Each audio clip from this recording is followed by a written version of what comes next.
It's 6 p.m., March 9th, 2021. The Board of Trustees is meeting for executive sessions. Mr. Baker, roll call, please. Mr. Unger? Here. Mr. Rajgopal? Here. Mr. Waller? Here. We are, Jeff, Sure. I recommend that the board go into executive session in accordance with the Ohio Revised Code, Section 121.22G1, to discuss the employment and compensation of public employees, including the dismissal, discipline, promotion, or demotion of employees.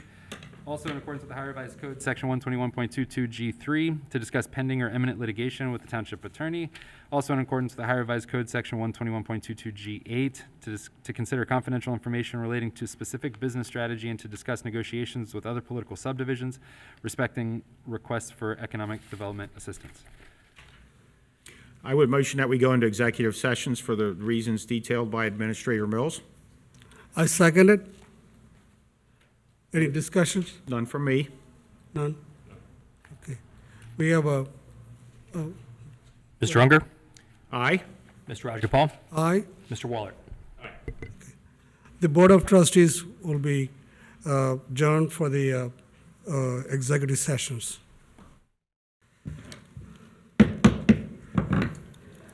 It's 7 p.m., March 9th, 2021. The Board of Trustee meeting. I'm sorry. We are back from the executive sessions. Baker. Mr. Mills, anything you'd like to report? Nothing to report. Okay.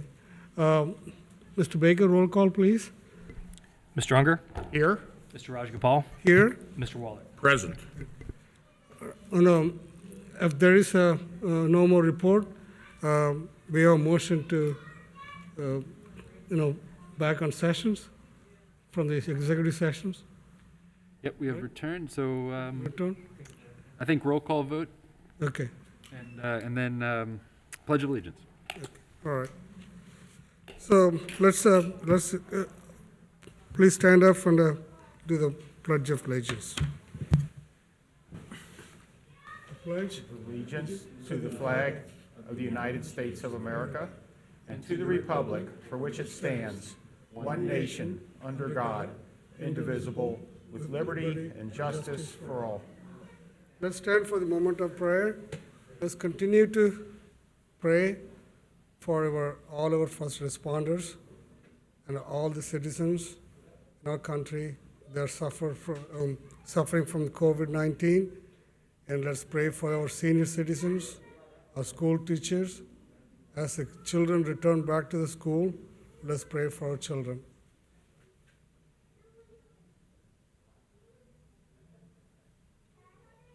Thank you. Be seated, please. You can catch that door over there. The next on the agenda is fiscal office. What's that? Hey, could you get that door, Scott? Thanks. Fiscal office report.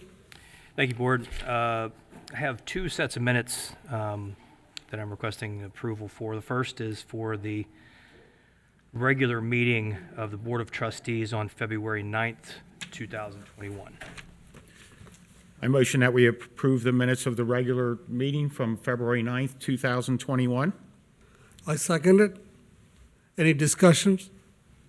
Jeff, I sent you a couple little typos. Were you able to get those in there? I did make those Okay. corrections, yes. Thank you. Okay. We have a roll call, please. Mr. Unger? Aye. Mr. Rajgopal? Aye. Mr. Waller? Aye. And then lastly, I have the minutes for the special meeting for February 23rd, 2021. And I also made a correction on that one. I motion that we approve the minutes from the special meeting on February 23rd, 2021. I second it. Any discussions? If none, roll call, please. Mr. Unger? Aye. Mr. Rajgopal? Aye. Mr. Waller? Aye. That's all I have for now. Thank you, Mr. Baker. The next is, on the agenda is presentations. Go Yes, ahead, sir. Mr. Mills. Thank you, Mr. Rajagopal. Good evening, Board. We have a series of presentations today. The first one is a presentation of a proclamation recognizing April 3rd, 2021 as Liam Philippo Day in Colerain Township, and I have a proclamation here for you.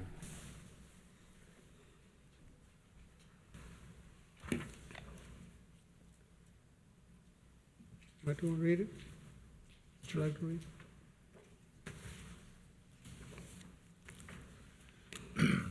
Proclamation recognizing April 3rd, 2021 is Liam Philippo Day in Colerain Township. It reads, Hamilton County, Ohio, be it proclaimed by the Township Trustees of Colerain Township that whereas Liam Philippo was diagnosed with standard risk B-cell acute lymphoblastic leukemia at only 15 months old, and whereas since the diagnosis, Liam has spent over 100 days in the hospital for various complications during the ongoing treatment, forcing Liam to learn and relearn how to walk 4 times. And whereas Liam will be entering the maintenance phase of his treatment that will continue until September of 2022. And whereas because of Liam's illness and the restrictions of the COVID-19 pandemic, Liam has missed many family events. His family wishes to celebrate his 2nd birthday and let him know how amazing he is. And whereas Colerain Township is proud to celebrate Liam for his strength and endurance and for being a true hero, be it proclaimed that the Colerain Township Board of Trustees does hereby recognize April 3rd, 2021 as Liam Philippo Day in Colerain Township, adopted the 9th day of March, 2021. I would motion that we approve the proclamation as read by Mr. Waller. I second it. Any discussions? Good luck, Liam. Good luck, Liam. Good luck. Thank you thank you, Jeff, to this proclamation. And I received a call from Liam's mom. I think the fire and police are going to be involved too with the birthday celebration. Thank you so much for that. And I mean, we've seen this a couple of times now, these young kids that just really have been given a cross to bear that's incredible. And you know, my heart goes out to them. And Liam, you're a fighter, brother. Keep it up, and have a good, happy birthday. It is great to see our community all come together, share this. You know, that's big thing about Colerain Township. We are all families, and we are honored to do this proclamation. Are they family here? No, they're not. So, Mr. Baker, would you call for the Mr. Unger, Aye. Mr. Rajagopal, aye? Mr. Waller. Aye. Thank you, Board. The next item under presentations is a presentation by Chief Denny swearing in Police Sergeant Christopher Thomas.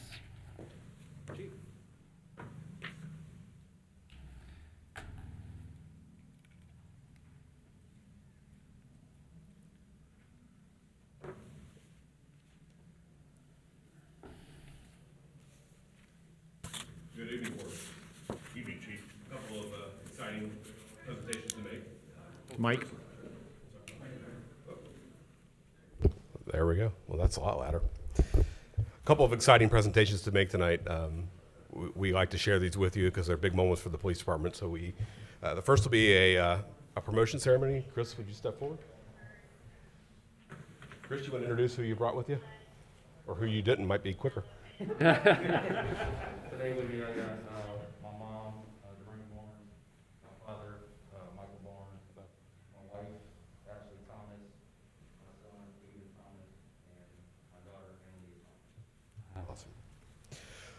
Well, kind of a proud moment, and I don't know if Chris will bring this point up, but he is the first African-American sergeant this police department's ever had. So it's a big moment for us too, and he's certainly earned his opportunity to stand up here, and we're very proud of him.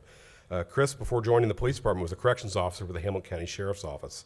He's a veteran of the United States Air Force, where he served as a military police officer. Chris has spent the last few years as a school resource officer with Northwest High School. And you might remember Chris being awarded the Medal of Valor recently for his actions in November of 2019 at Northwest High School when he ran towards gunfire during a homicide we had in November of that year. Chris scored first in a very competitive promotion process, and is, as you can see, very well respected among members of the police department and members of law enforcement in Hamilton County. So it's my honor to bring him forward, and we will swear him in. You want to ask your badge bearer to come up?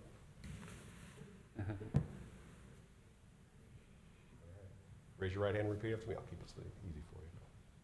I state your name. I, Christopher Thomas, Do solemnly swear do solemnly swear that I will uphold the Constitution of the United States of America, that I will uphold the Constitution of the United States of America, the Constitution of the State of Ohio and its bylaws.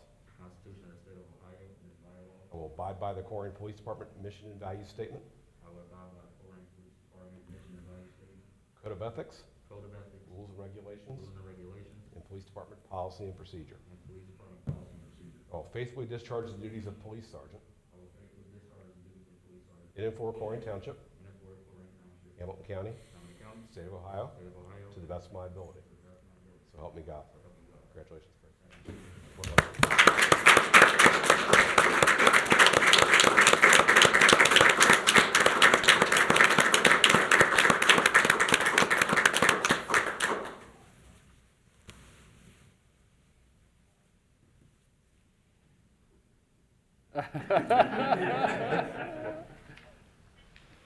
You can take your mask down if you want. Okay.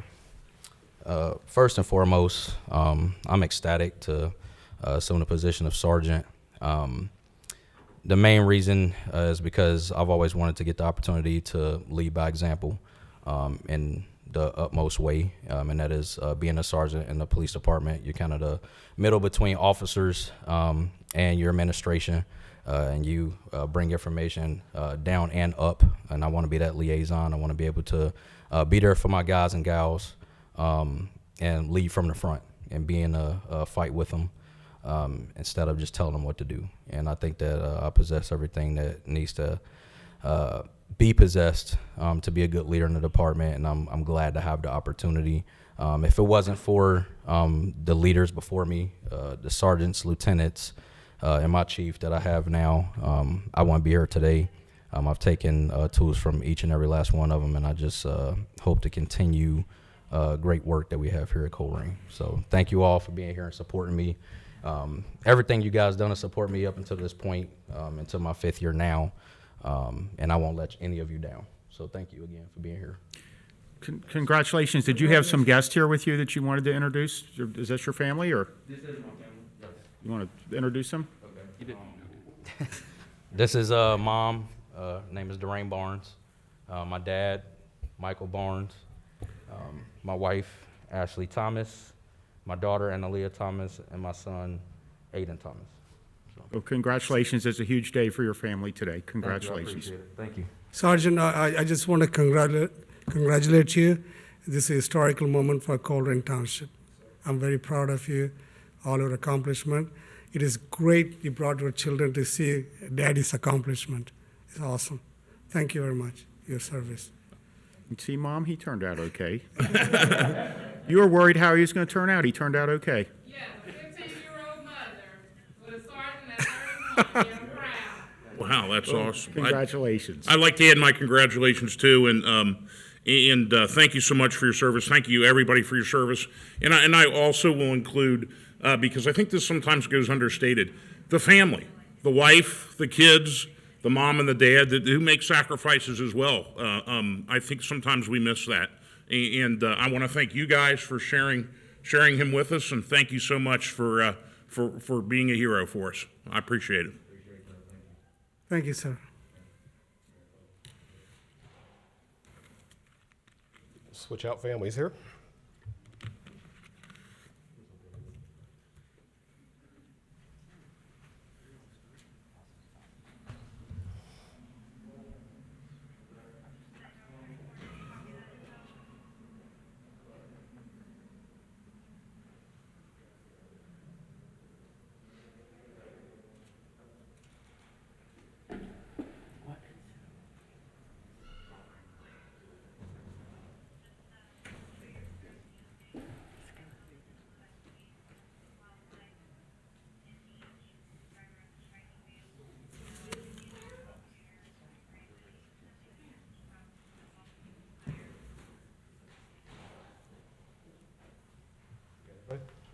All right. Our second swearing in is for our newest police officer to join the police department. It's Daniel Carasoni. He comes to us from the city of Mount Healthy, where he served as a police officer. Daniel's a graduate of Moore High School and the University of Cincinnati Police Academy. He's a veteran of the United States Navy, so we are really, we're filling up our ranks with veterans, and I'm very proud of that, and they make great police officers. Daniel's married with, you can see his children here behind him, and you want to bring up who's going to pin the badge on you? Yes, sir. Seems like she's ready to stab you with that. You want to introduce who you brought with you? This is my wife, Jamie Carsoni. That's my oldest daughter, Sapphire. My middle one, Layla. My youngest is Lainey. My mother-in-law, my mother, sister, and that's my nephew, Tyler. Raise your right hand and repeat after me. I state your name. I, Daniel Carsoni, Do solemnly swear do solemnly swear I will uphold the Constitution of the United States of America, I will uphold the Constitution of the United States of America, the Constitution of the State of Ohio and its bylaws. the Constitution of the State of Ohio and its bylaws. I will abide by the Colerain Police Department mission and value statement, I will abide by the Colerain Police Department mission and value statement, code of ethics, code of ethics, rules and regulations, rules and regulations, policy and procedure. policy and procedure. I will faithfully discharge the duties I will faithfully discharge the duties of police officer of police officer in and for Colerain Township, for in and for Colerain Township, Hamilton County, Hamilton County, State of Ohio, State of Ohio, to the best of my ability. to the best of my ability. So help me God. So help me God. Congratulations, Amy. Thanks, sir.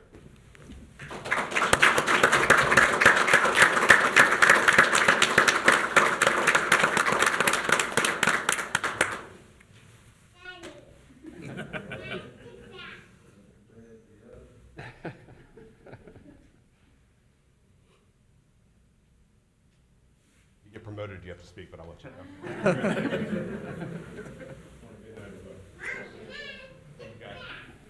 So, Chief, you want to make comments, anything? It's off. We let him off the hook since he didn't get promoted. He's Okay. So thank you very much for. Congratulations and welcome. Congrats. Thank you. Oh my gosh. Yeah, exactly.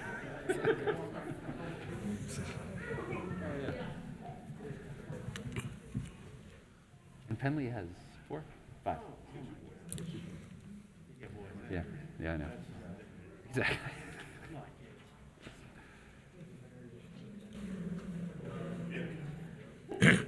Chief, I don't know, I heard the word molar and I got a little concerned. It's not Colerain, I'm always concerned. All right, thank you, Chief. The next presentation will be given by Chief Walls, and it is the introduction and swearing in of several promoted employees. Chief Walls.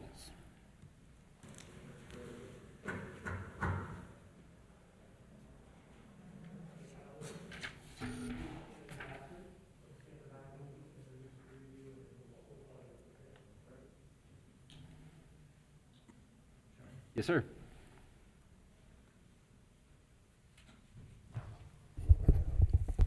Good evening to the board and those at home watching, as well as those in attendance. So tonight we have 3 swearing-ins to do. There are our 3 newest firefighter paramedics, and we'll start with Tyler Humphreys. And so Tyler's been employed here since July of 2020, part-time, then was hired in December full-time. He's accompanied with his father, Mark. He graduated from Colerain High School. He attended the Butler Tech Fire and Rescue Program, where he became a firefighter and EMT. In addition, he's a hazmat technician, and he will finish up his paramedic training here in July of 2021 at Butler Tech. As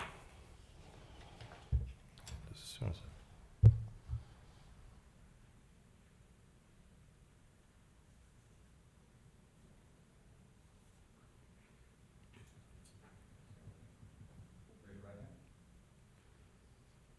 I state your name.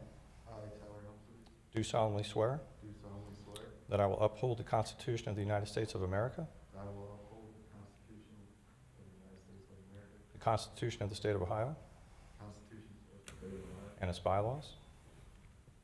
and bylaws. I will abide by the Colerain Township Department of Fire and Emergency Medical Services mission statement, I will abide by the Colerain Township Colerain Township Department of Fire and Emergency Medical Services Department of Fire and Emergency Medical Services mission statement, mission statement, values, values, code of ethics, code of ethics, standard operating guidelines, standard operating guidelines, and the township's policies and procedures. and the township's policies and procedures. And I will faithfully discharge the duties of firefighter paramedic I will faithfully discharge the duties of firefighter paramedic and in for Colerain Township, and for Colerain Township, Hamilton County, Hamilton County, State of Ohio, State of Ohio, to the best of my ability, to the best of my ability, so help me God. so help me God.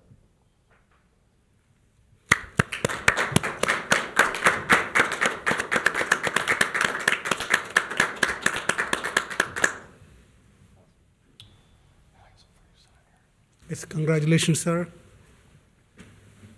Congratulations. Congratulations, Tyler. Thank you so much, and congratulations. Thank you for your service.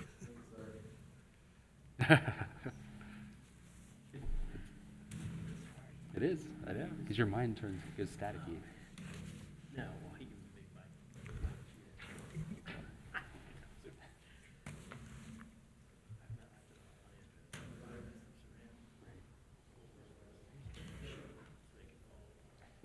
Next, we have firefighter EMT Morgan Mason. Morgan started part-time here in February of 2019. He's accompanied by his father, Dean, who retired from the City of Hamilton Fire Department after 28 years and worked here in Colerain Township for 4 years as well. Morgan's a graduate of Ross High School. He attended the Colerain Fire Academy where he got his firefighter and EMT, and he's due to graduate from the Colerain campus of the Cincinnati State Paramedic Education Program here in May of 2021. Stand right here, Morgan. Raise your right hand. I state your name. I, Morgan Mason, Do solemnly swear do solemnly swear that I will uphold the Constitution of the United States of America, that I will uphold the Constitution of the United States of America, the Constitution of the State of Ohio, the Constitution of the State of Ohio, and its bylaws. and its bylaws.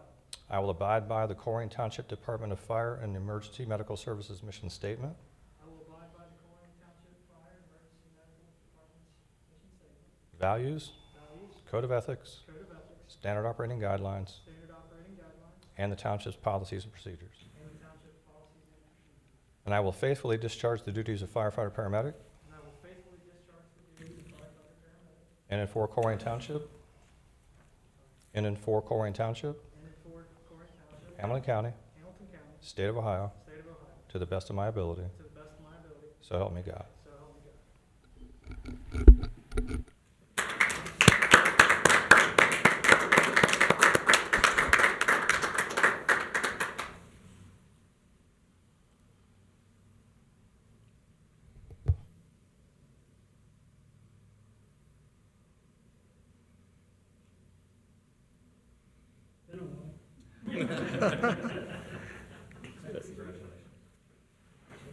Congratulations, Dad. Congratulations.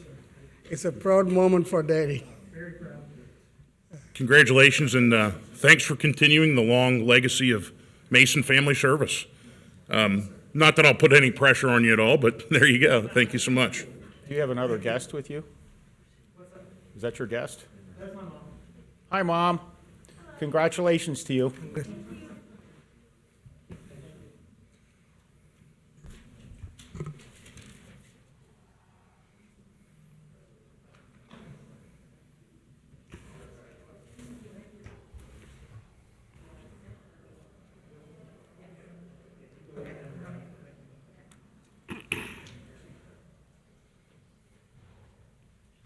And finally, here with the swearing-ins, we have firefighter EMT Owen Schneider.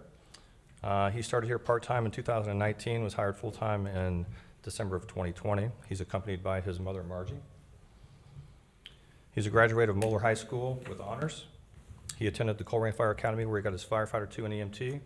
And he likewise will graduate here from the Colerain campus with Cincinnati State's Paramedic Education Program in May of 2021.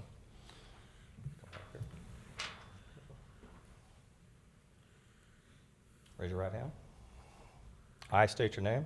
I, Owen Schneider, Do solemnly swear do solemnly swear that I will uphold the Constitution of the United States of America, that I will uphold the Constitution of the United States of America, the Constitution of the State of Ohio, the Constitution of the State of Ohio, and its bylaws. and its bylaws. I will abide by I will abide by the Colerain Township Department of Fire and Emergency Medical Services mission statement, the Colerain Township Department of Fire and Emergency Medical Services mission statement, values, values, code of ethics, code of ethics, standard operating guidelines, standard operating guidelines, and the township's policies and procedures. and the township's policies and procedures. And I will faithfully discharge the duties of firefighter paramedic And I will faithfully discharge the duties of firefighter paramedic in and for Colerain Township, and for Hamilton County, State of Ohio, to the best of my ability, so help me God.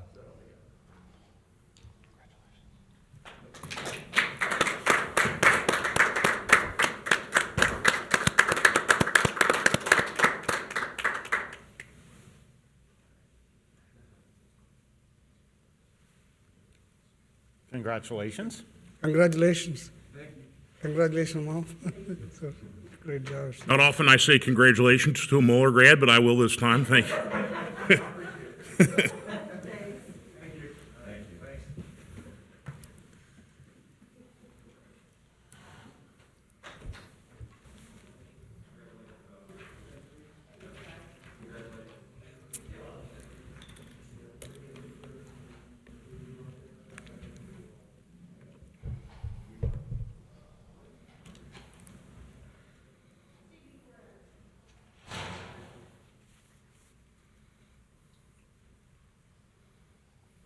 Next up, we have a service tenure recognition. First up will be Battalion Chief Steve Kahn. Steve Kahn has served as a firefighter paramedic, a lieutenant, a captain, a battalion chief. He's also our public information officer. He's been very involved in peer support and behavioral health initiatives, and he's accompanied here this evening with his wife, Sandy. And so for your 30 years of service, Steve, I'd like to give you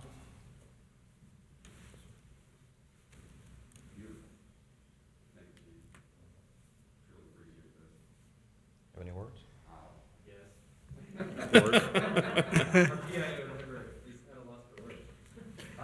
I just thank the board. I thank the board, and I like to thank Chief Smith so many years ago for believing in me, and I just love serving the community. This is part of my home, and it's really an honor to serve the community. Thank you for 30 years. Thank you. Steve, I want to go ahead. Make comments. You did a fantastic job during the COVID-19, informing our community. You brought the community together at the time. We were at a very chaotic stage, but you brought them together, informed what's going on. You're always with them. I really appreciate your great service. Thank you. Thank you so much for your service, and to your wife, thank you for the sacrifices you make to allow him. She should get the award. 30 years our anniversary. Oh, wow. Well, congratulations. He started the day you got married, and that was the two things you did that day? I don't know how that worked out. Well, congratulations on 30 years of marriage. That's quite an achievement. We're about 31, and I don't know how my wife puts up with me either, so congratulations to both of you. Thank you.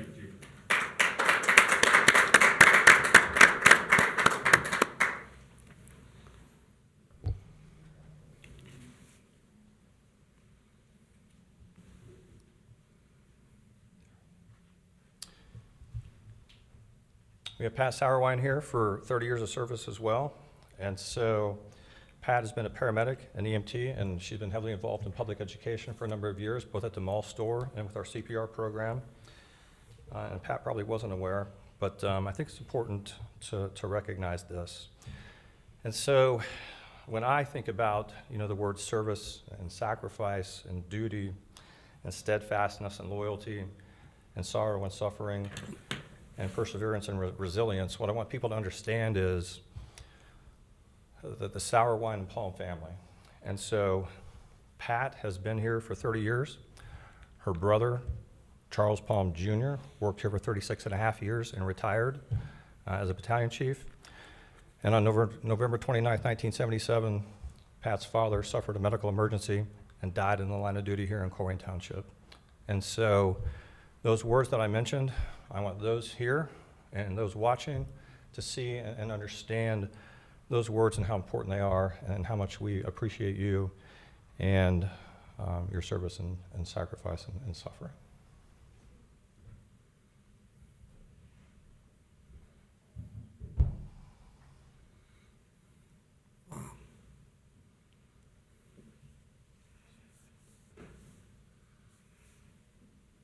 You can pull your mask down. I wasn't going to say anything, but after what the chief has mentioned, I want to let everybody know that the men that he had spoke of, they were the influence of me being here, watching them, and a lot of times it was all volunteer, and they enjoyed and really felt proud to serve Colerain Township. Thank you. Thank you so much.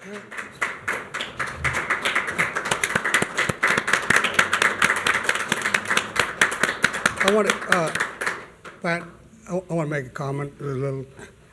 Thank you for your service, 30 years, and you, the people, like you, made our fire department one of the best in the country, and you guys are the greatest. And I really admire you for doing 30 years serving our community. Appreciate, wish you good luck. Thank you.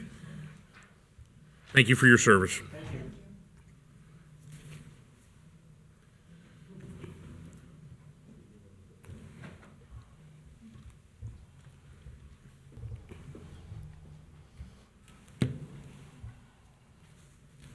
Is there like a rock concert outside? Finally, we have a meritorious service award presentation. On December 9th, 2020, a catastrophic collapse occurred at the Killen Power Generating Station out in Adams County, Ohio, trapping 4 workers underneath tons of concrete and debris. 3 of our members, Lieutenant Scott Becker, firefighter Ron Stanger, and firefighter James Riley, deployed with 2 special rescue teams, the Hamilton County Urban Search and Rescue Team and the Ohio Task Force 1 Urban Search and Rescue Team. Lieutenant Becker and firefighter Stanger were a part of the rescue team who rescued the employees from that debris pile. In addition, 2 others self-rescued, and firefighter James Riley deployed to search canines Cato and Ziva in the effort to locate the trapped workers. Unfortunately, there were 2 men, though, that died in that collapse. And so for these heroic actions, they were recommended by Assistant Chief Grant Burns for the Meritorious Service Award presentation for their efforts in conducting that rescue. And so, let's bring all 3 up here real quick. Don't be shy. On behalf of the departments.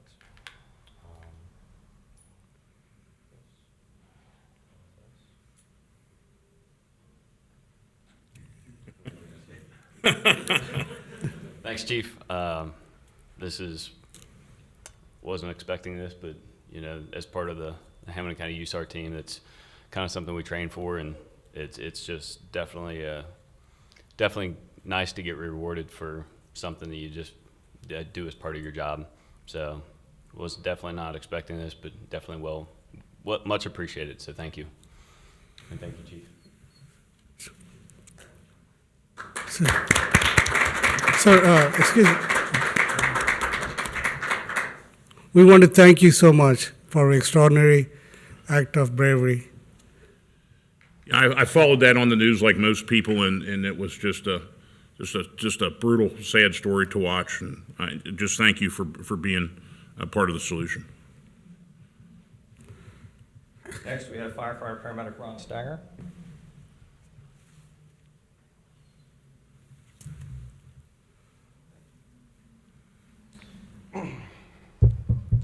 I want to thank you guys and the chiefs for this award tonight. I've been on the team since early 2000, and a lot of training, a lot of days away from work and the family and stuff, but to experience what I did that day was heartwarming to actually see that guy get released from the hospital after almost 2 months. He did sustain some injuries, lost some limbs, but it took us about 4 hours to get him out that night, and it was definitely worth 20 plus years being on a team. So thank you so much. Thank you.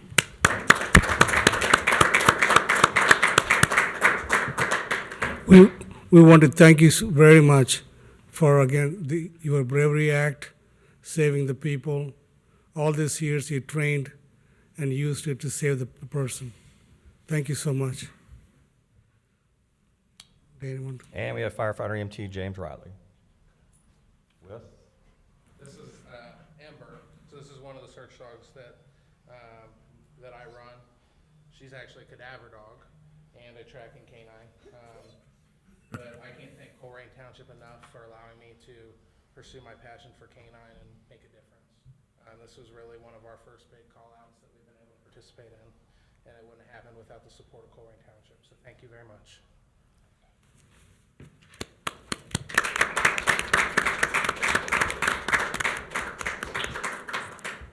We want to thank you very much. And that concludes our presentations tonight for the fire department. Thank you. Thank you, Thank Chief, you. and Thank you. congratulations. So is Amber a German Shepherd or a Belgian Malinois? This is a German Shepherd. So Ember is a German Shepherd, Ziva, who also went as a German Shepherd, and then Kato is a Dutch Shepherd. Okay. So thank you very much. Thank you. Thank you for your service. Although I didn't see the dog get a plaque. Just saying. All right. Gentlemen, the final presentation this evening was unable due to COVID travel restrictions to join us. He said that he would be able to join us in April, so we'll put him on the agenda for April. And that brings us to public hearings, and before Mr. Sullivan explains exactly the next step here, I just want to share with you that in the month of February, you'll recall that there was a significant amount of snow. The evening that was supposed to, where our zoning commission meeting was supposed to occur, was a level 2 snow emergency, which required, basically, I mean, we had to reschedule it. And unfortunately, when that meeting was rescheduled, that changed some of the dates that are required by Ohio Revised Code. And so instead, the first 3 public hearings are going to need to be deferred, and I'll defer to Scott on the wording for that. Well, and there's really no worry, as Administrator Mills said, due to that snow emergency, the timing with respect to the PUD and potential text amendments that were hopefully going to be have their public hearing today had to be pushed back pursuant to the zoning process, and in order to comply with the statute 51912, which requires 10 days at least notice, which is going to occur. The one issue is that, and today will be the receipt of the actual, I think, recommendations that occurred that night on March 2nd from the Planning Commission or the Zoning Commission. But the one thing that needs to happen is the trustees' public hearing has to occur within 30 days. So unfortunately, there's no date. April the 13th, I think, is outside of 30 days, so it's going to require a special meeting to occur. And I think April 23rd was when we were looking for. We should be able to have, I'm sorry, March 23rd. March 23rd is when we'll be able to look. Ideally, that works for the trustees. That will provide enough time to go ahead and provide proper notice and give additional notice to all the potential people who are affected by the text amendment and the PUD amendments.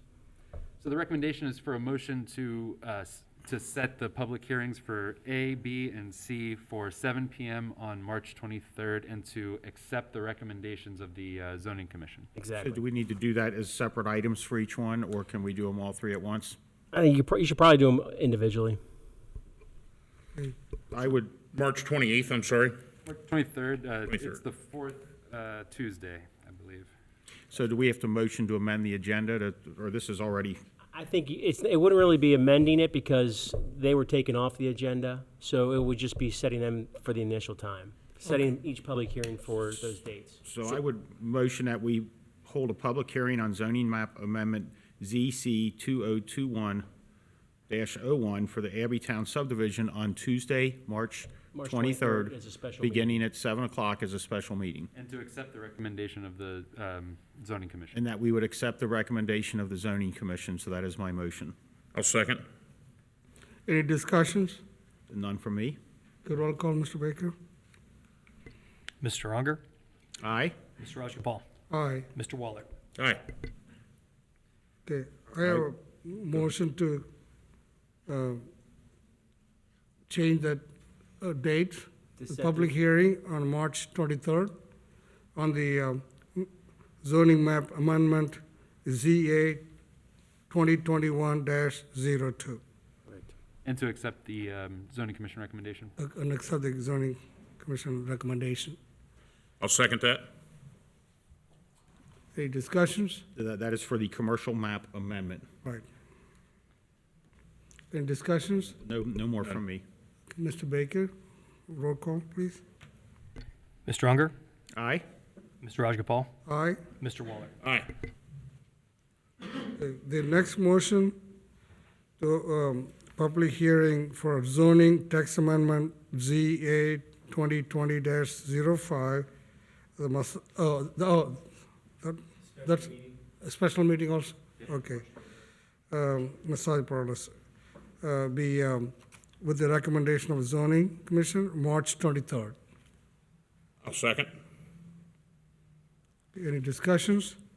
And do we have to accept the recommendation of the zoning commission? Okay. Nothing else from me. Mr. Baker, roll call, please. Mr. Unger, Aye? Mr. Rajagopal, Aye. Mr. Waller. Aye. Very good. Thank you, board. The next item is a public hearing. And so we'll invite Mr. Iona to the podium. And then once he gives his staff presentation, the recommendation is to adopt a motion to open a public hearing for assessments for sidewalk maintenance project phase 1 after Mr. Iona's staff presentation. Thank you, Mr. Mills. Good evening, Good evening, board. sir. I'll be very brief. Tonight, I am recommending that you all adopt a motion to open the public hearing for sidewalk assessment program phase 1. As you all know, the assessment is pretty much the last step in the process for the phase 1 of the program. After the assessments are authorized, those dollars as they come back into the township will be used to fund future phases of the project. For more information, you can look into the staff packet that was sent out, and that'll give you a complete overview of the program. So with that, I'll recommend that you adopt this motion and open the public hearing. I would motion that we open a public hearing for assessments for sidewalk maintenance project phase 1. I'll second that. Any discussions? No? None? Mr. Baker, roll call, please. Mr. Unger, Aye? Mr. Rajagopal, Aye. Mr. Waller. Aye. And gentlemen, there was nobody signed up to speak today, so. Yeah, and the citizens address? No, for the. Oh, no, okay, good. Oh, I'm sorry. So I would motion that we close the public hearing for assessments for sidewalk maintenance project phase 1. I'll second. Any discussions? Yes, no one has signed up to speak, so that we have opened the public hearing and now we've closed it. yes, sir. No other discussion from me. Roll call, Mr. Baker. Mr. Unger, Aye? Mr. Rajagopal, Aye. Mr. Waller. Aye.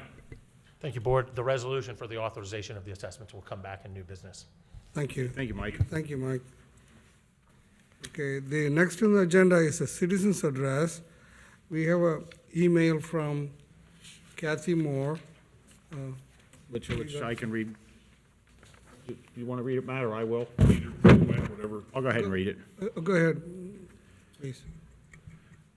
Okay. This is from Kathy Moore. Please read my comments and answer questions during the meeting, March 9th, 2021, signed Kathy Moore.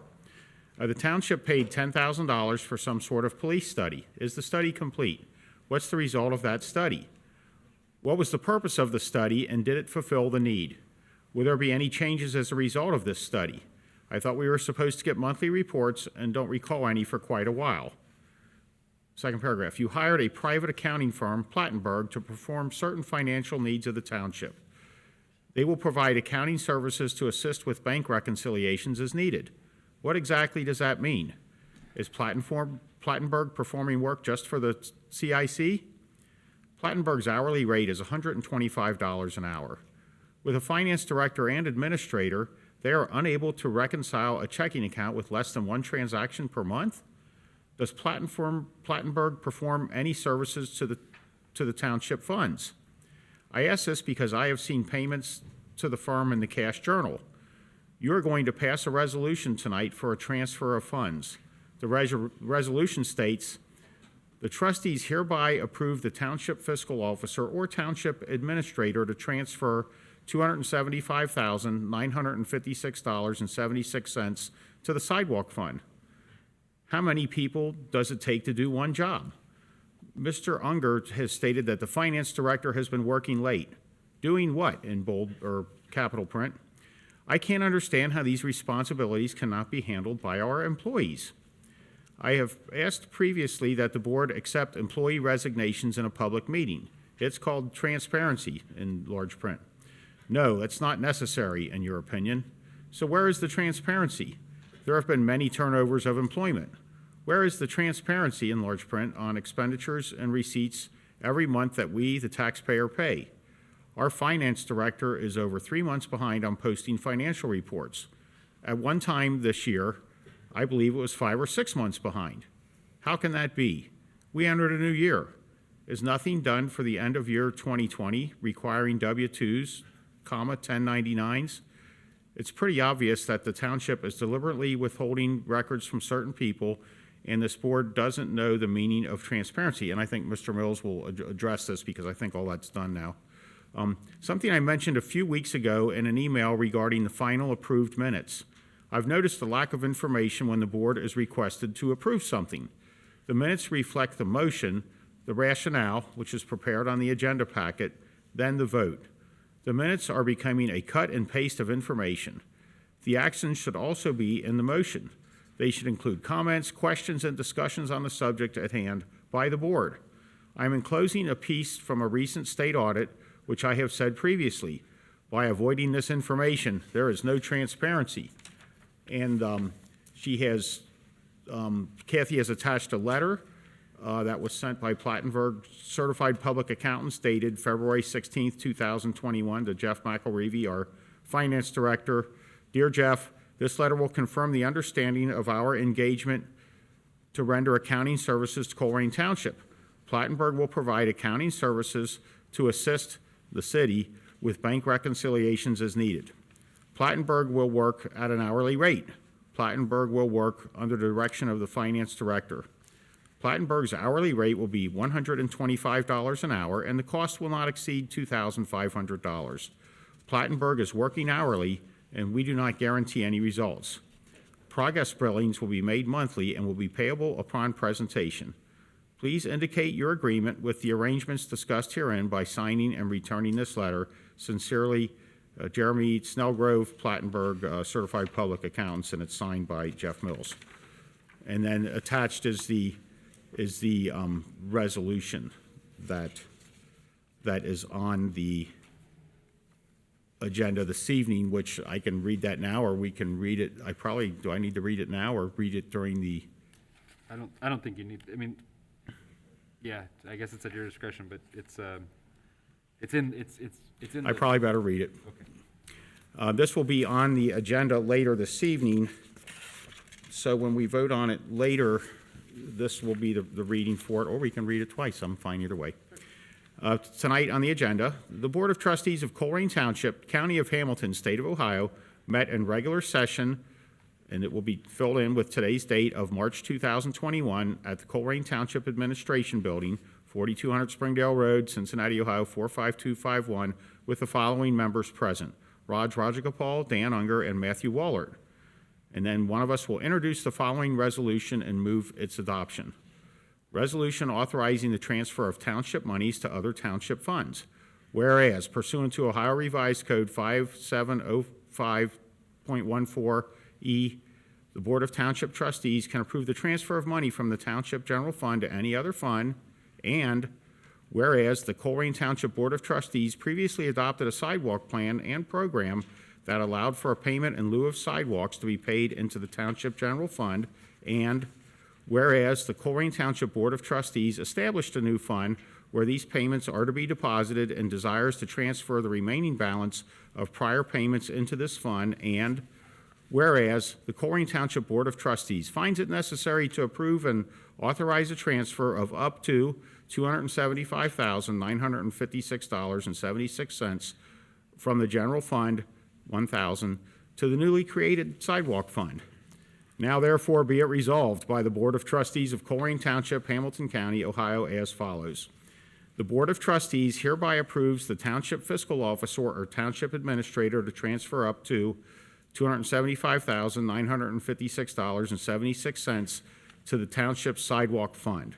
Number 2, that it is hereby found and determined that all formal actions of this board concerning and relating to the passage of this resolution were taken in meetings open to the public in compliance with all the legal requirements, including 121.22 of the Ohio Revised Code. That the board, by a majority vote, hereby dispenses with the requirement that this resolution be read on 2 separate days and hereby authorizes the adoption of the resolution upon its first reading. That this, number 4, this resolution shall take effect at the earliest period allowed by law. And then on the back page, if the resolution's introduced and passed, it'll show who, Mr. fill in the blank, seconded the resolution, and the roll being called upon the question of its adoption, the vote resulted as follows.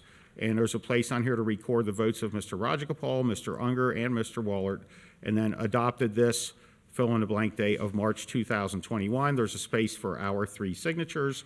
There's a space for the signature of the fiscal officer, and then this resolution was prepared and approved as to form by Lawrence Barbier, 5300 Socialville Foster Road, Suite 200, Mason, Ohio, 45040, and he is the Colerain Township Law Director.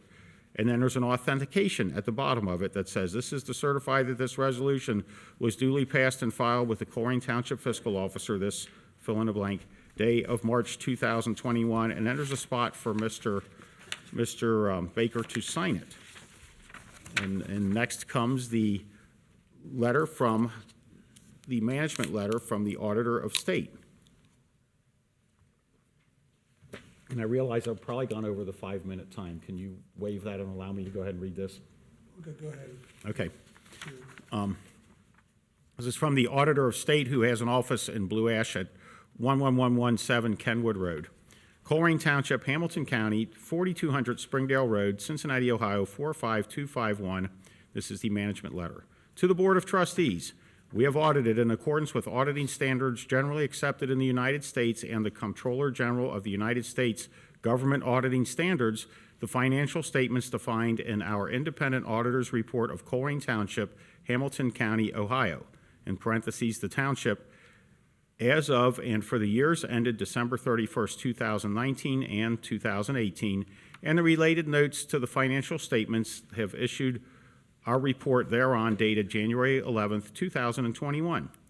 Government auditing standards require us to communicate deficiencies in internal control as well as report on compliance with certain provisions of laws, regulations, contracts, and grant agreements that could directly and materially affect the determination of financial statement amounts.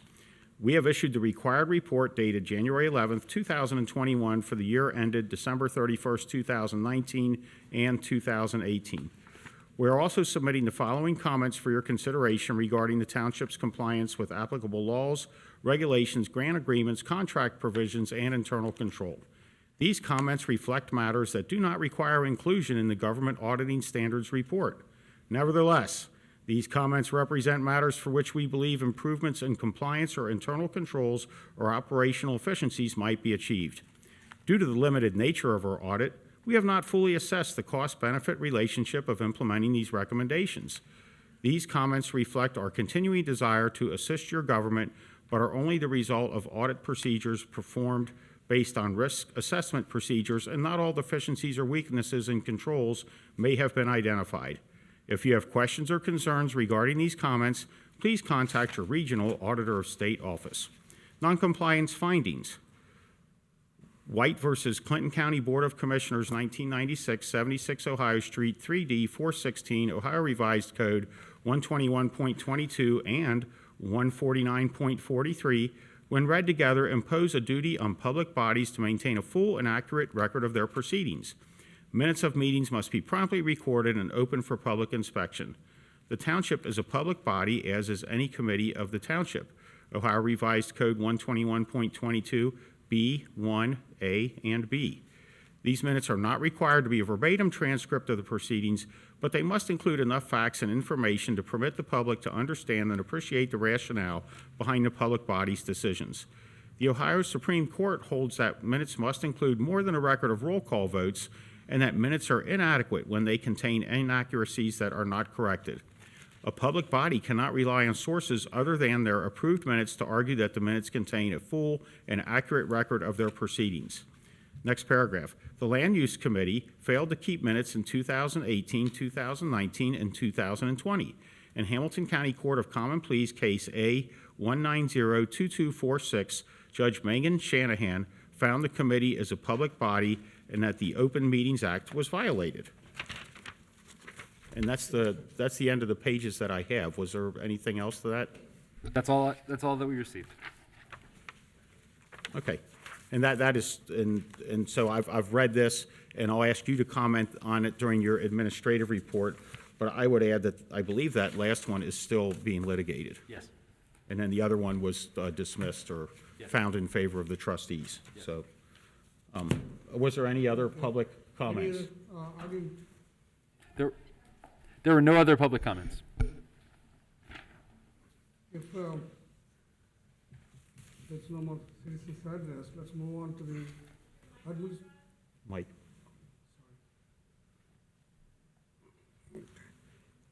Okay, if there is no more citizens address, let's move on to the administrative reports. Thank you, Mr. Rajagopal. We'll begin our administrative reports this evening with Chief Walls in the Fire Department.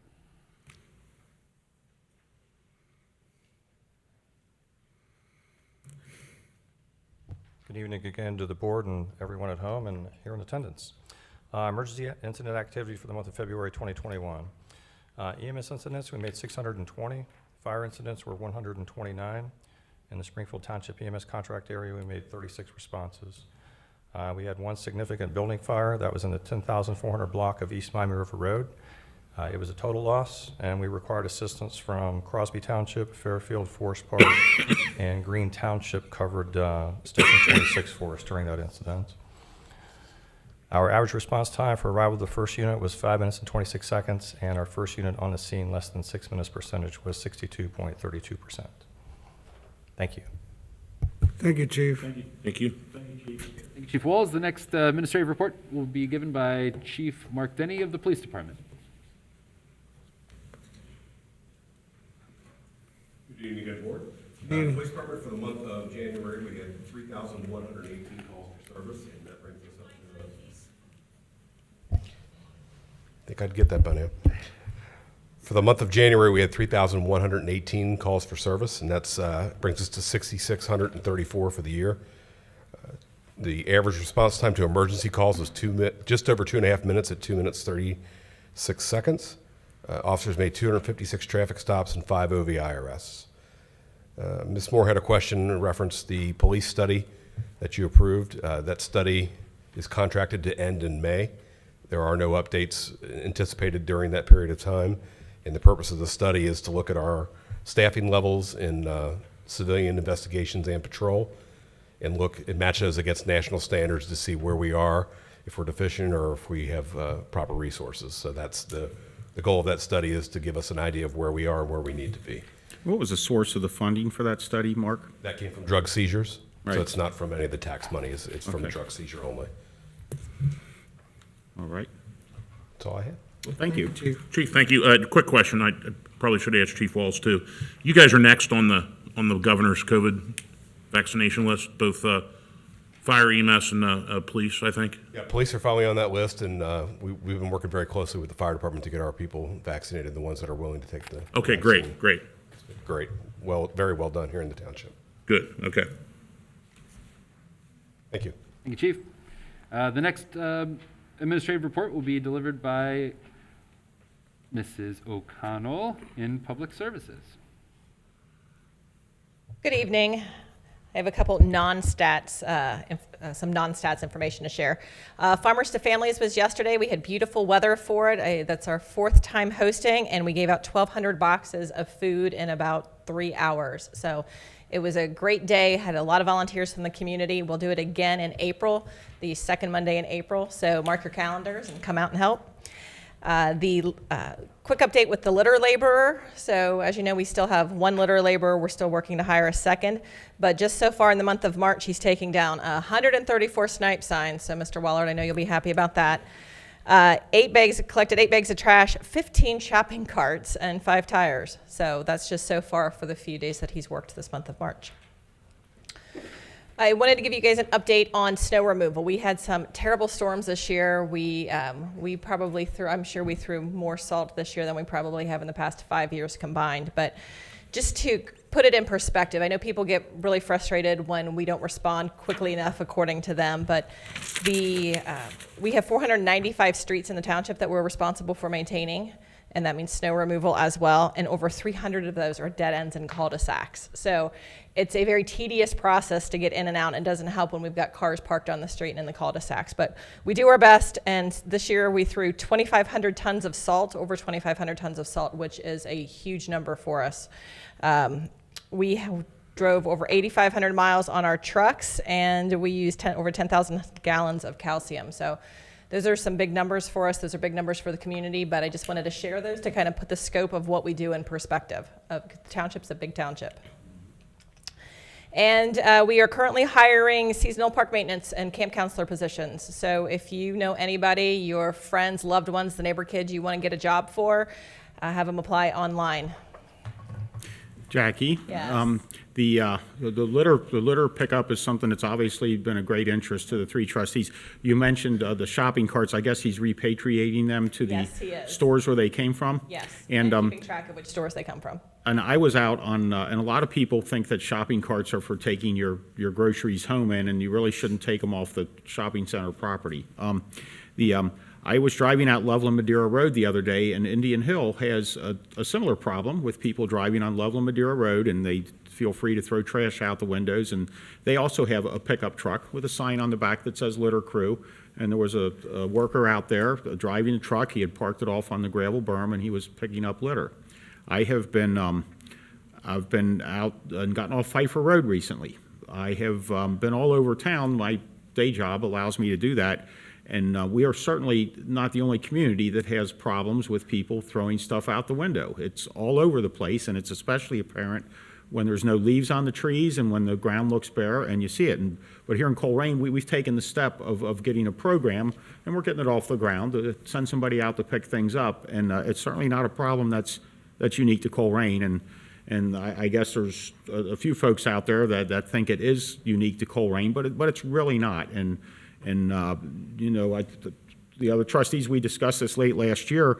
The litter pickup program is critical to us, and so we appreciate you getting our person out there and getting as much done as possible. And the litter pickup program is really a team effort with zoning and with the police department when their officer comes on board with that. So we're in communications with the zoning department when we notice there's an offender. Like, we're picking up a lot of trash at this business because their dumpsters are overflowing. So it's taken a little bit to get off ground. The probation department hasn't yet started back up after post-COVID with their programs. So once we get everybody clicking in the same way, but yeah, you're right. The landscape beds, they hold a lot of trash when they blow across the street. Oh, and my point is, it's nothing unique to Colerain. No, But every township has this. Every city municipality has this problem. Yeah, but this Board of Trustees has taken some initial steps with this new, very low-cost program, I might add, to get to work on it. So I appreciate your leadership on it, and just get them out there as often as possible, doing as much as possible. So.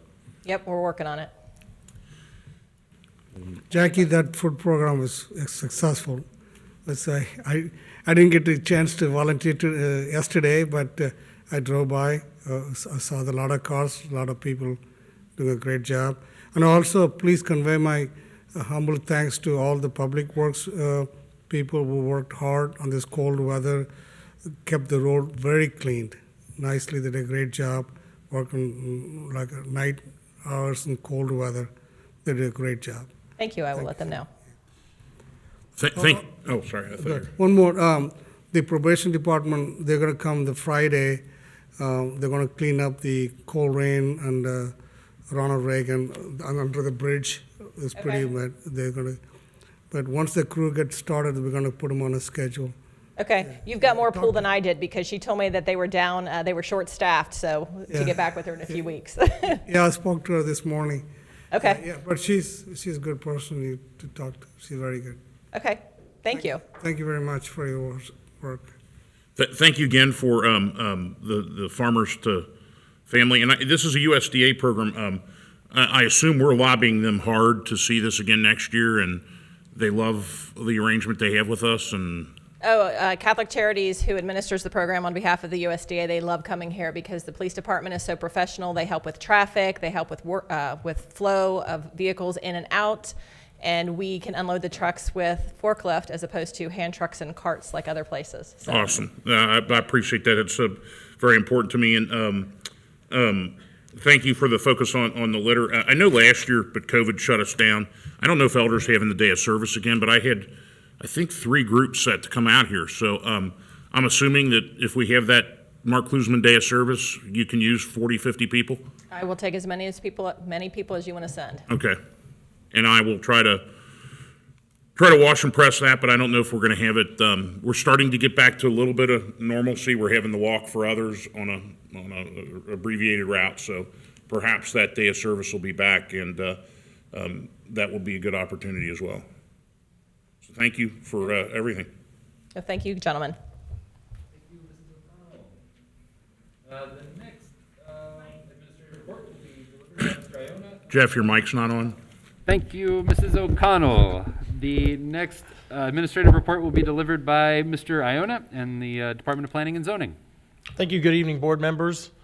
You can go ahead and scroll through for me, Jeff. The numbers for the month of February are as follows. Permits are trending up, as I've said all year. A lot of single families continue to get built, along with accessory structures, commercial developments happening. So permits do continue to trend up across all different development sectors. BZA and Zoning Commission, we had a huge month in January. We had 7 applications.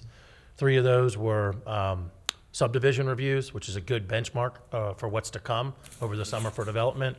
So that's fantastic news. Those are new phases of existing subdivisions, but that's good news.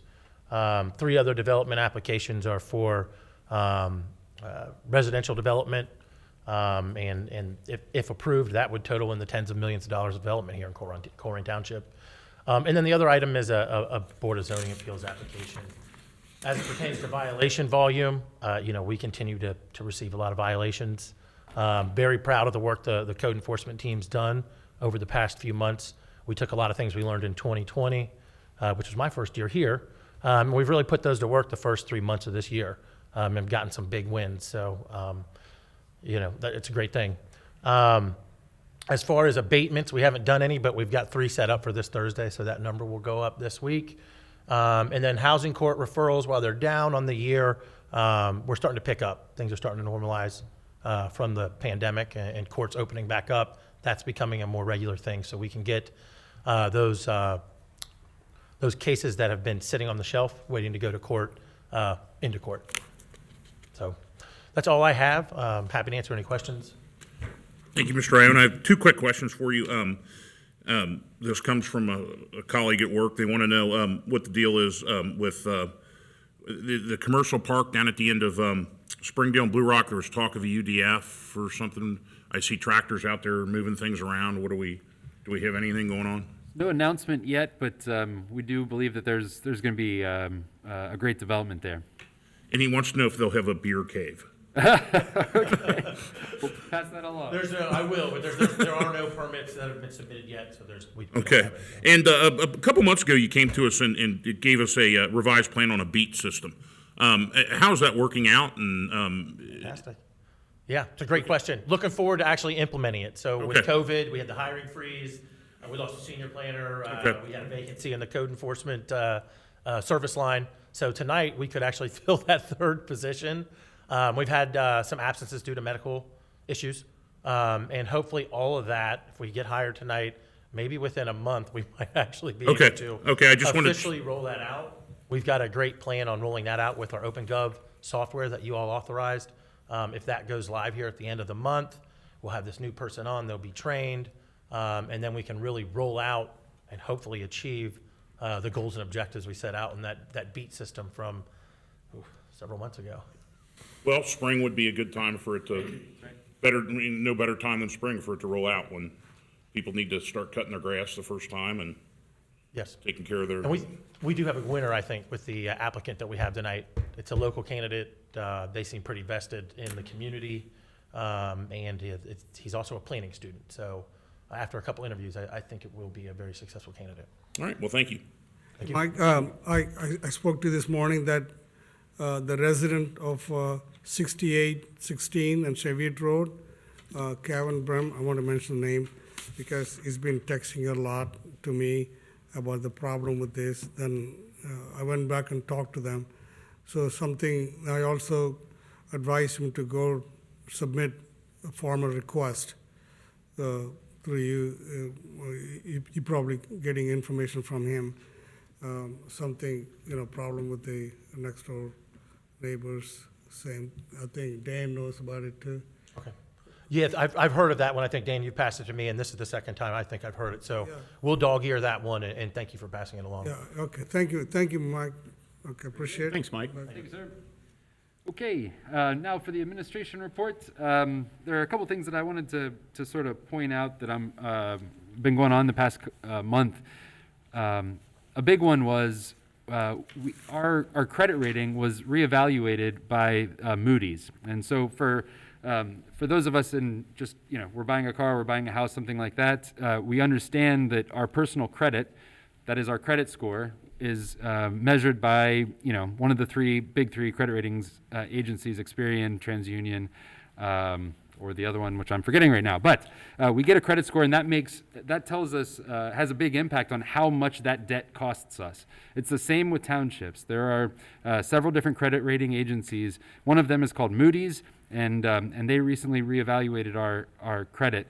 I'm excited to share with the board that our credit rating has remained at the second highest level in the country. So there's 21, I believe, different credit scores, and ours is AA1, which is the second highest that there is. The only thing higher is AAA. And the things that they recommended that the areas that have brought us from AAA to AA1 are things that are out of our control.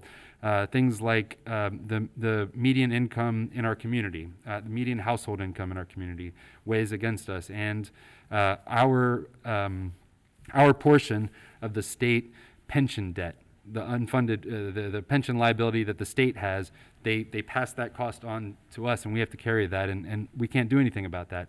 All the things that we have control over are pushing us in the direction of AAA, and I'm really proud of that. And that's the result of a lot of hard work.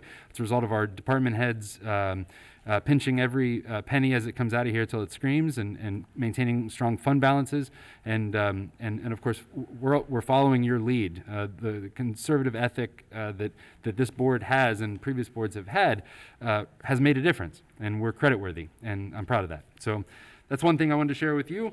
Another thing that I've noticed over the past month that really gets me excited about the direction that the township's going is we're starting to see alignment behind the vision that the Board of Trustees has put forward throughout our community. Well, what I'm seeing is we just talked about litter, for example, and wanting to pick things up and stop dumping, and I'm seeing community organizations like the Colerain Community Association, like a Greater Northbrook, like a Greater Groesbeck, they're buying into that. They want to help. I'm also seeing the business community align behind the desire to keep our community beautiful. And the Chamber of Commerce has recently convened 20 businesses in the chamber to talk about how they can support keeping Colerain beautiful and stopping litter and dumping. And it's incredible to see, because that's how things get done. That's how change gets made. That's how progress gets made, is when you have alignment behind a vision. And so I'm really pleased about the future because of that. And one last thing, I wanted to share with you all that we are, and I think that we've talked about this before, we're planning on having the 4th of July fireworks. And this is going to be the first event that the whole community has come together again. And we hope that we're planning to have it, and we hope that nothing changes between now and then. We hope that the trajectory of the virus continues downward steeply, and we're able to do this. But when we all do come together, there's been some conversation about what if that becomes a day of service before the 4th of July fireworks? What if we have in the morning, we have the 5K, and then what if we all come together and pick up litter in our community? What if we all come together and maybe it's other things as well, but a day of service, and then we all celebrate coming back together that evening. So that's something that our Summer Events Committee is working on, and I'm excited about that. As we look at some of the citizen comments, Chief Denny addressed the police study. What does it mean? What kind of work is Plattenberg doing? Plattenberg they're certified public accountants. They're preparing financial statements for the township. They're also preparing financial statements for the CIC. And if there are issues that, where we need help with bank reconciliation, they will help with that too. It is much cheaper to pay an hourly rate when needed than to hire an additional CPA, for example, to be on staff. So this is, I believe, a responsible way to handle that. Why are we, let's see. Oh, the reason that the resolution for the sidewalk fund reads authorizing the fiscal officer or the administrator to transfer the funds, that's just either he or I can do that. I don't completely understand the question. Where's the transparency? The transparency is at colerain.org. There's a button there that says transparency, and in that link you can get to all of our data. You can get all of our monthly financial reports. You can get any information that you need, and if there's other information that you're looking for, reach out to us. We're happy to provide it. I don't know if there's another community that puts more data out there than us. So The comment about our finance director is 3 months behind on posting financial reports, that's all up to date. if you go on there tomorrow, you will see all of our financial reports for the year of 2020. Today, it's all of them except for December. But those are all wrapped up, and we were pressing the print button this afternoon, and you'll Right, be able it's to see because if something is 5 cents off, it's because you're looking for it. What's that? Yeah. Any one of these reports, you can't close something until it works out to 0 equals 0 at the end of The the. reconciliation. Is complete. Yeah. Computer kicks out even for. And, in my personal life, I keep a checkbook, and there was, mine's $40 off. And it's because I went back and looked, and I made a donation to an organization. I wrote them a personal check for $40, and the check never got cashed. They did receive it. They don't know what they did with it. I'm not sure I want to issue another one, but that can happen. If the township makes a lot of payments, and if somebody doesn't cash the check or accept the payment or returns part of the payment, that all needs to be sorted out in a reconciliation, and we want everything to have 0 equals 0 at the end of the day, so that's why it takes a little bit of time to do that. It does, and I so have a limited amount of transactions as an individual. How many transactions do we have? $40 million worth. Yeah, Yeah. yeah, I don't have that, but I mean, sometimes somebody doesn't cash a check or whatever, you need to track it down, and it just takes time, so. And I'm looking forward to, in April, having Mr. McElravy come and provide a year-end update. The numbers, just as a spoiler alert, the numbers are spectacular. We are, we have outperformed our budget in a major way, and I'll leave it there as a teaser, but Jeff will report on that. And then this year, one of the things that we're implementing is quarterly reports from the finance department to give you guys a sense of how our expenditures and revenues are tracking. So in each fund or each department. So that's coming in April. And there's not a lot of communities that finish with a surplus. There's very few that do that. That's right. You live in Cincinnati. That place is a nightmare. They are so far underwater. That's not what's happening here in Colerain Township. I want to say we finished 19 with a little north of $5 million surplus, and I'm real interested to hear those exact numbers of how we finished 20, but it's a surplus. It's not, we're not in the hole. During a COVID year. During COVID year. And, you know, and that's a lot of it's thanks to the taxpayers who pay their taxes, no question. But it's also thanks to our administrative team that's not out, you know, spending us into the woods. Yes. And, you know, sometimes I read stuff like this and I think, well, whatever, but this community finishes, and this board of trustees and that fiscal officer, we finish with surpluses. Sure. And it's blame my ancestors for the way I turned out, but that's how I live my personal life too. And I'm sure Matt and Raj do also, you know, and you don't, just because you have a dollar doesn't mean you need to spend it. And that's the kind of the way we live here in Colerain Township. So I would say that's my reply to these comments, which is fine. People can have their comments, but that's somewhat inaccurate, so. Yes, sir. Thank you, Dan. Any more? Nope, that concludes my administrative A report. couple, did you have questions? Okay. The W-2s have gone out, right, and 1099s and. Absolutely, Yeah. yeah. So I want to talk a little bit about, as I pull it up here on my mini computer here, the governor's, or the health department's latest coronavirus guidance from last week. So it seems to be that, so paragraph 1 talks about all public and private gatherings of greater than 10 people occurring outside a single residence in the real estate on which is located, or an apartment, condominium, or dormitory living unit are prohibited.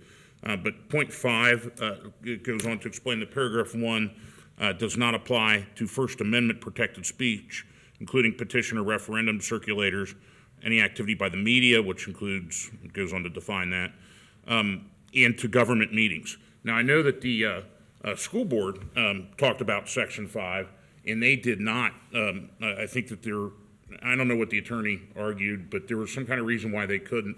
But I want to, if we could, maybe, I don't know if it means talking to Mr. Kesterman or whatever, I want a benchmark of what we need to do to get people back in. Yep, absolutely.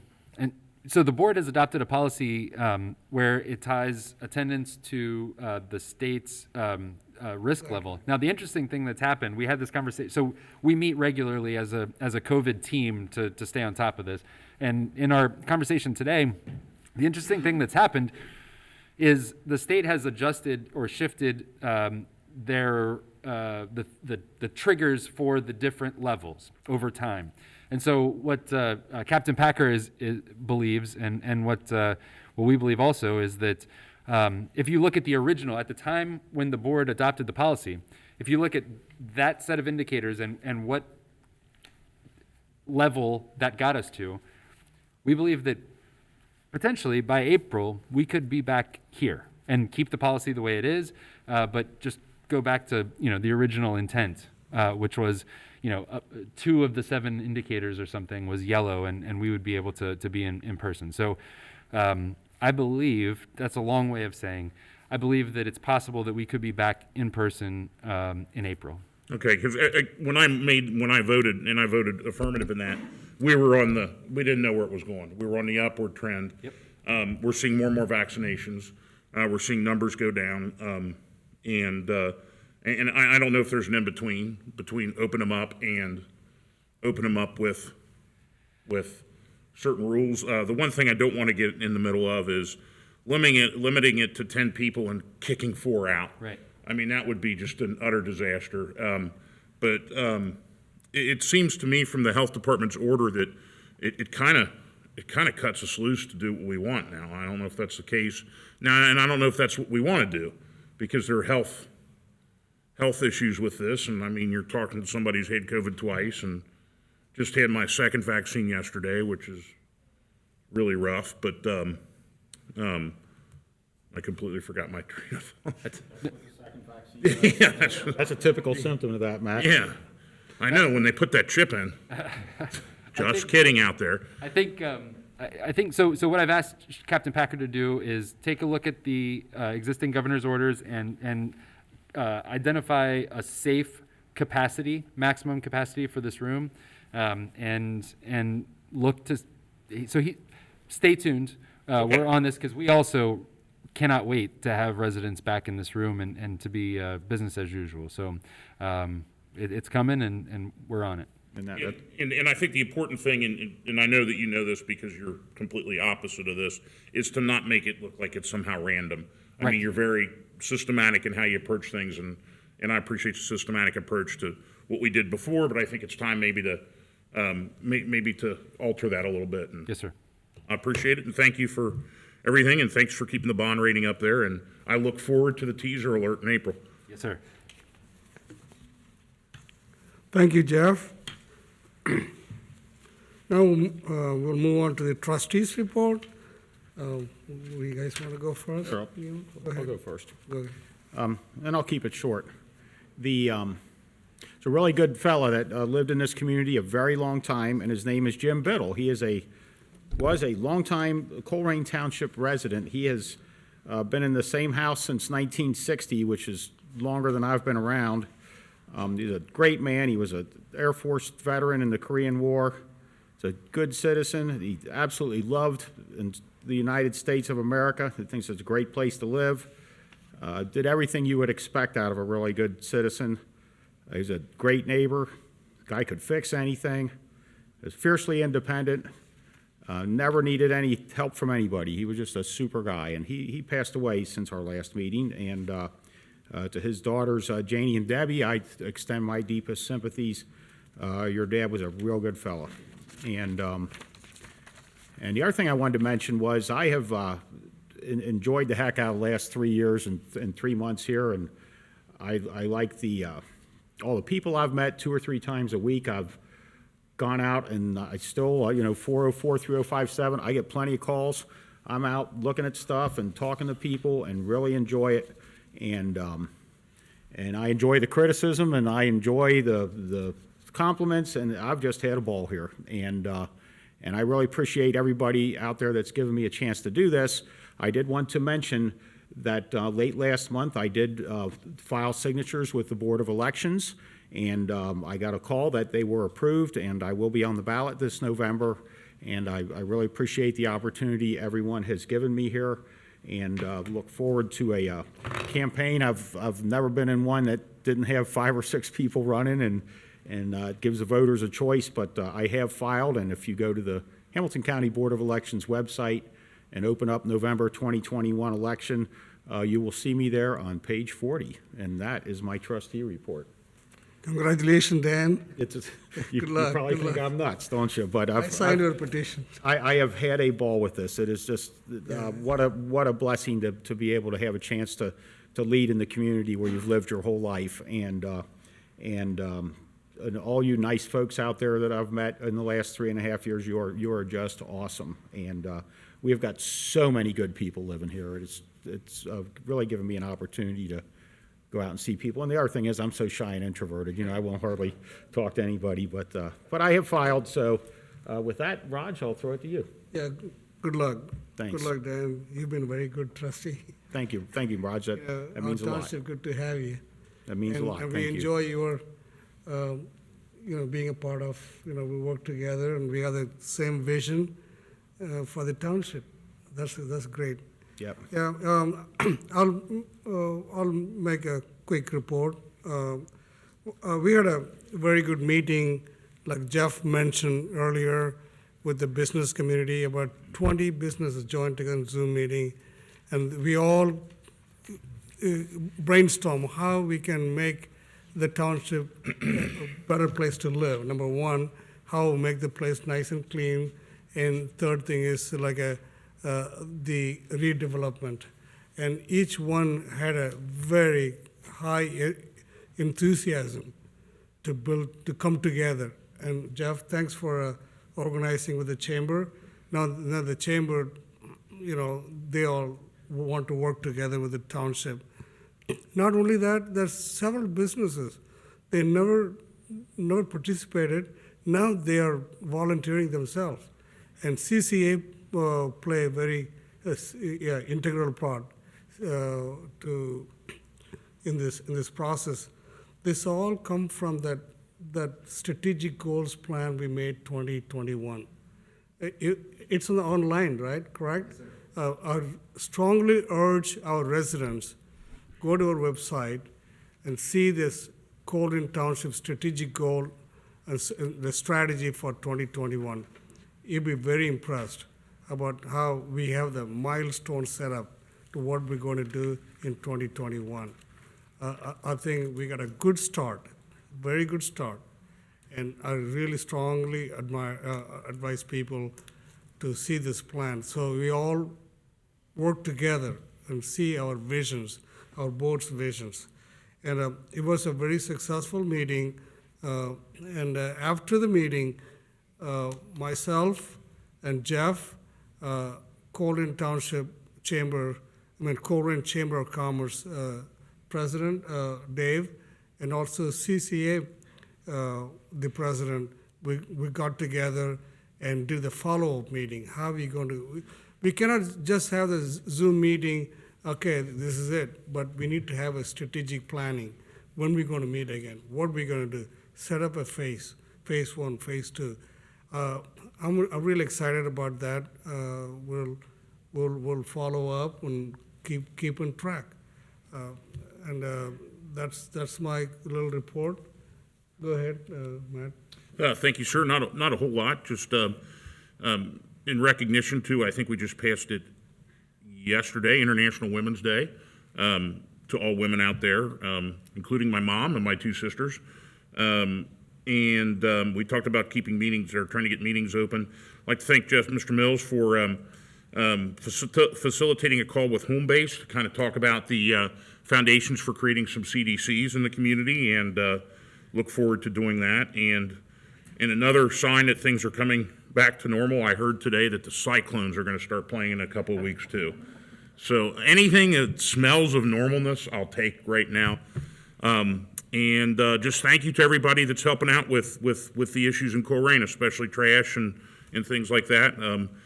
I think sometimes we lose focus on, pointing fingers. Sometimes it's the people that throw the trash out need to also take ownership in this and quit doing it. I mean, there's plenty of places to go, keep it in your car, put a bag in your car, I don't care. It doesn't belong out on our streets. You're working against your own self-interest when you do that. You're reducing the value of property by doing that. If you think about it, it's kind of, it's kind of an irrational kind of approach to do that and kind of destroy where you live. It's our community, man. Let's keep it nice. And with that, I will yield the floor. Thank you so much. Thank you, Matt. It's good reports. Next on the agenda is a new business. Yes, sir. Thank you, Mr. Rajagopal. The first item of new business is a motion to approve a noise permit. That'll be presented by Chief Denny. And I have the noise permit that you're considering, and I'll give that to you, Mr. Rajagopal.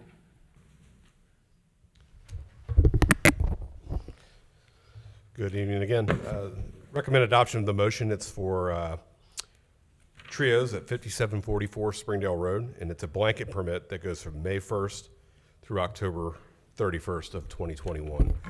This was an amendment we made to the noise ordinance last year that allowed for a blanket permit as opposed to having businesses come back on a weekly basis, and this allows them to run their businesses throughout the summertime. Okay, we have a motion to approve noise permit. I would motion that we approve the noise permit for Trios as described. I second it. Any discussions? None from me. None? Matt? No, none. Mr. Baker, roll call, please. Mr. Unger, Aye. Mr. Rajagopal, Aye. Mr. Waller. All right. The next 3 items are closely related. The first is a resolution accepting abandoned vehicles and authorizing public auction of those abandoned vehicles. And the recommendation is adoption of that resolution. The motion allows the police department to take ownership of 2 vehicles. They're both Chevy Cruzes that were left in our impound lot. They were legally impounded, and the owners never retrieved them. We went through the process of sending certified letters as required by Ohio law, and the period for them to claim those vehicles has expired. So those vehicles will be removed, and it allows us to dispose of those cars. I would motion that we approve the, what you have described, the abandoned vehicles. I second it. No discussion from me. Yeah. Chief, that's a great program that remove these cars, abandoned vehicle. I think it's been a very nuisance, and in the past, we used to get a lot of complaints from the residents. Lately, I didn't get anything, it's been a very good program. I really appreciate you doing this, Chief. Thank you. And to be clear, you're considering resolution accepting abandoned vehicles and authorizing public auction of abandoned vehicles. Okay. Right, that's on page 118. I've got it here. Okay. So we have motion and seconded, no discussions further? No more from me. Roll call, please. Mr. Unger, Aye? Mr. Rajagopal, Aye. Mr. Waller. Aye. Second item is a resolution for disposal by trade-in of vehicles which are obsolete, unfit, or unneeded for public use. And the recommendation is adoption of the resolution. The resolution allows for the police department to dispose of 10 vehicles that have outlived their usefulness. And these vehicles will be traded to Joseph Toyota for a credit towards the purchase of unmarked investigator vehicles or sold at public auction. And these are vehicles that we're scheduled to buy for this year. I would motion that we approve the resolution for disposal by trade-in of vehicles which are obsolete, unfit, or unneeded for public use. Second? Any discussions? None from me. None? Roll call, please, Mr. Baker. Mr. Unger, Aye? Mr. Rajagopal, Aye. Mr. Waller. Aye. Final item is a motion to authorize administrator to execute a purchase agreement with Joseph Toyota. And recommendation is adoption of the motion. Requesting approval of the motion to allow Township Administrator Jeff Mills to sign a purchase agreement with Joseph Toyota for two 2018 Toyota Camrys for our investigative division. These two vehicles are in addition to the two that were approved in the capital budget for this year. And the reason we're able to do that is the value of the trades that we put back to Joseph allows us to get 4 vehicles for the same amount of money we thought we were going to spend on 2. So we were able to get ahead of the ball here a little bit. These are 2 that we would have bought next year, but since we've got a value of this trade-in, we're going to go ahead and do it this year and save that money for next year and not spend it then. So the request is for the 2 additional vehicles. I would motion that we authorize the administrator to execute the purchase agreement with Joseph Toyota for the vehicles. I'll second it. Any discussions? None from me. Okay, roll call, please. Mr. Unger, Aye? Mr. Rajagopal, Aye. Mr. Waller. Aye. Thank you, Board. Thank you, Chief. Thank you. Thank you, Chief. The next item of new business comes from the Department of Public Services, and Mrs. O'Connell will present those.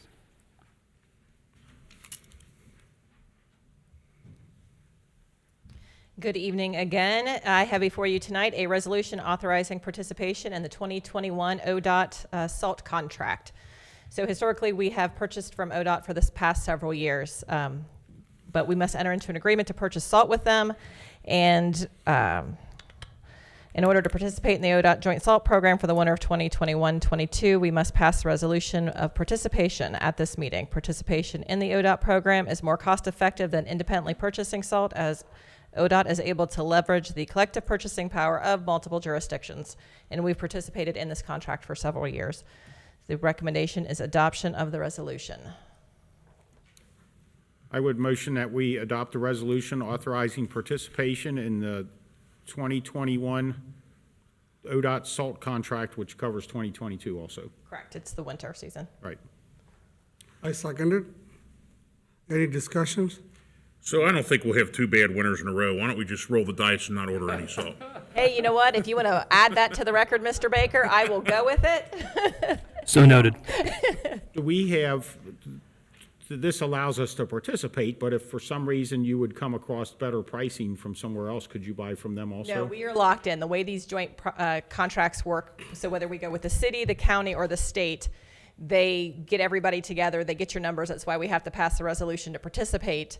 That way they can go to the their vendors when they go out for bid and say, hey, these are the numbers that we have. Meaning how many tons you will purchase X number of tons, you'll be that part of it? Correct. So the way the contracts work, you tell them the tonnage that you're going to purchase, and you can purchase 90%. You have to purchase 90% of whatever you say you're going to purchase, and you can purchase up to 110% of that, but it could be at a premium price if you go above the 100%. Our storage dome, I took a little peek in there, it was about a month ago though, and it looked like it was pretty much empty to the back wall. Correct. So we took, We have capacity to store.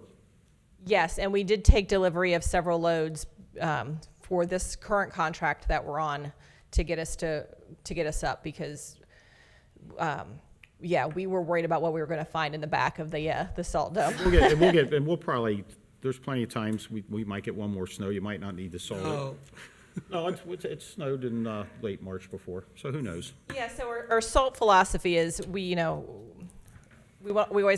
want to stay ahead of it because if you saw the news reports when the snow was getting really bad and we kept getting hit, those people who hadn't planned and didn't have enough in, the line for trucks to get into the salt places down on 50 were 4 miles long. Right, and we have a So- nice storage facility, and when you're driving by on Springdale Road, it's the obvious salt dome that you see at the top of the hill to the west of the maintenance building.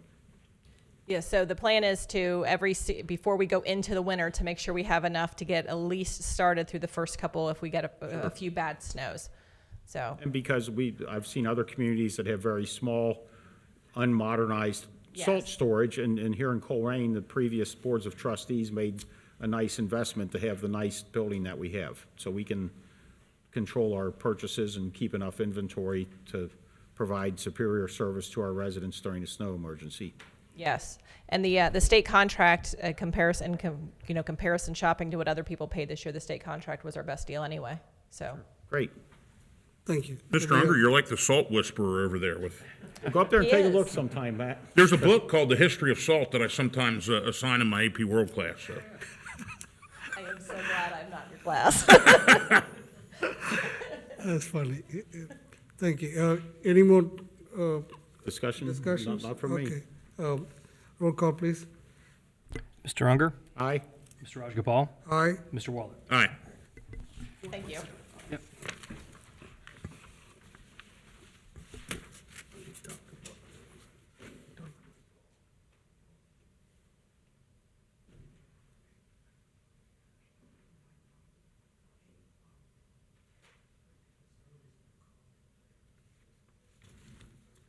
No, Matt, have you been up to to take a look around up there at the Salt Dome? It's, I was up there about a month ago, and I looked in the back, and I saw that it was, there was quite a bit of room in there for salt, so I'm glad to hear Jackie's gone out and got some more. I have a hidden camera in the salt dome. I like to turn that on when the. Yeah. Yeah. Well, oftentimes it snows opening day, which is the first week of April, so. Well, hopefully you don't have cold enough temperatures that That it'll would stick, be yeah. would be a problem. It always amazed me that salt domes were made of concrete, which salt is the natural enemy of concrete, but so be it. Okay. We go to the next on the agenda, planning and zoning. Yes, sir. The first three items are related to the public hearings that we postponed till the 23rd. They weren't postponed. They postponed, were but taken off the schedule and set tonight. That's right. Due to the postponement of the zoning commission, is what I meant to say. But these three items will be considered at a future trustee meeting. So with that, We go each one, a resolution to remove, no, we don't. no, the future date. Nope. So we'll just start with D. And Mr. Iona, you want to take it away? Would it be also prudent to take the waiver? I think that's Oh, yes. G, I believe, as well? Yes. And no, it's H. H, yes. H. Yep. So Mr. Iona will be handling items D, E, F, and G. All right, thank you, Mr. Mills. Good evening, Board. So the first item I have is a resolution to authorize those property tax assessments that we discussed at the public hearing for the property tax process. Again, this is the last step in the process where we assess the properties for the work that Colerain Township has performed with a contracted vendor. And then as those assessments come in, we'll fund future phases of the sidewalk program. The resolution is to authorize those assessments, and staff is recommending that you all adopt this resolution. Item D, I motion that we approve a resolution to authorize property tax assessments for sidewalk maintenance project Phase 1. I'll second that. And the title of that resolution is Resolution Making Assessment for the Construction, Repair, Replacement, and/or Maintenance of Sidewalks and Driveway Aprons Within Specific Areas of Colerain Township. And I am, and there it is right there on page 150, so that's what I was looking for. So I've put it to the floor, I've seconded. and Matt has seconded it. Okay. No discussion from me. No discussions? So, Mr. Mills, I just want to review a couple of things because it's been a while since we've seen this. Citizens were offered the opportunity to opt out if they had their own contractors. Yes, sir. And the prices that we charge are reflective of kind of the group rate that we've gotten, which is probably cheaper than if I were to go out and call people on my own. Absolutely. Okay. And how is this applied to the tax? Sure. So important things to remember here are these dollars. So you're exactly right. We identified sidewalks that needed to be replaced. We sent letters out saying, hey, you need to replace your sidewalk. If you want to find your own person, go right ahead and do that. If not, at a certain date, we're just going to pool all of these projects together, and we will use community development block grant dollars, federal dollars, as a grant to the township to pay for it. We'll assess the cost of the replacement to your taxes over 5 years at 0% interest. So you're not paying any interest on that. That's 0% interest, right? Correct. Mike? Yeah. And so, so it's a great way to deal with the property maintenance issue that we face. So just kind of doing the math here. So that means that next year we'll probably be able to do 120% of the amount that we did this year. It kind of spirals up. No, so you would get a back number, so if we spent $100,000, for example. Turned it off. So if we spent $100,000, you'd get it back over 5 years, so you get 20%, 20%, 20%, 20%. So you'd be realistically only able to do 20% of what we did in this first go. However, we have received additional CDBG dollars. And so the idea is that over time, we're going to get to a point after 5 years, we believe, where we don't need any new infusions of community development block grant dollars. This money is just going to fund sidewalk maintenance into the future, and it uses 0 local tax dollars to do that. Okay, so how often does that process flip? Is it going to be, are we aiming for every? 5 years, right? After 5 years, we'll get 100% of this round back, and then this year we'll put more money in. We'll get 20% back the next year, and so that'll be about 40%. And so it'll build, and so we don't have to put any new money in, and it just rolls. So I'm looking for it's like progressive or yeah, okay. Yep. And I've walked a lot of these streets on the list, and there's a lot of sidewalk that's heaved up, sunk down, cracked, separated with gaps in it, and it's a hazard. Yes. And when people can't walk on the sidewalk, they're out in the street, and that's a worse hazard. Yes. And so that's why we're doing this program, is to try to improve the sidewalks in these on all these streets, and this can all be found on our posted agenda, all the streets in each individual one. Yep. And I'm looking at that on here on the agenda. So And if there's a structural issue like a root that's causing it to pop up, do they fix that problem while they're in there? Typically, they remove and then they just redo it. Okay. If it's a route, yeah. I will note, though, that the areas selected have to be in a low to moderate income area in order to use the CDBG dollars. Right. So we've gotten calls from a lot of residents, I mean, all of us have. And it's not, we can't do the program everywhere Right. yet, according to the CDBG regulations, so. Yep. But once we get repaid, the dollars we're repaid with, or are we free to use those in other I areas? don't think it works that way. I think you have to continue to use it for CDBG. Okay. CDBG dollars in, CDBG dollars out, CDBG dollars back in. Okay. Same stipulations, low to moderate income. Okay, thanks. Some of the issues that we were dealing with, as one final thought, we would get calls complaining about sidewalks that need to be repaired. And then when we would go out and talk to folks, a lot of folks, would say, how am I supposed to pay, $448 in the next 6 months? That's something I need to budget for. And this allows folks to spread that cost at no cost of the debt over 5 years. So anyway. with all these entries, amazingly, we're looking at the exact same line because it's $89.60 a year for 5 years at the bottom of page 160. What are the chances that we're both looking at the same thing? Yes, it is mind-blowing.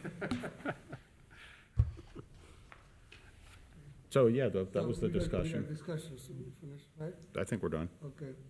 Roll call, please. Mr. Unger? Aye. Mr. Rajagopal? Aye. Mr. Waller. Aye. So the next item is a motion to authorize the township administrator to execute an agreement with MuniReg for the administration of the township's vacant licensing program. So this was, is related to the presentation that was given by Michael Halpern with MuniReg at the last trustee meeting. And for me, the big takeaways really are four things. By contracting with MuniReg, they have the expertise to dig in and the connections to get us more registrations. Right now, staff works very hard at it. I think we do a very good job, given what we can do. MuniReg has expertise, which is so much more important than time and resources, but they also have time and resources, and this is what they specialize in. So not only can they do that, they're going to free up staff to do other critical work, in the strategic plan, some other day-to-day work. We can really dial in on the other focus areas that we have. And then the third thing is, overall, they're going to have a much greater impact on the war on blight in Colerain Township for the above two reasons.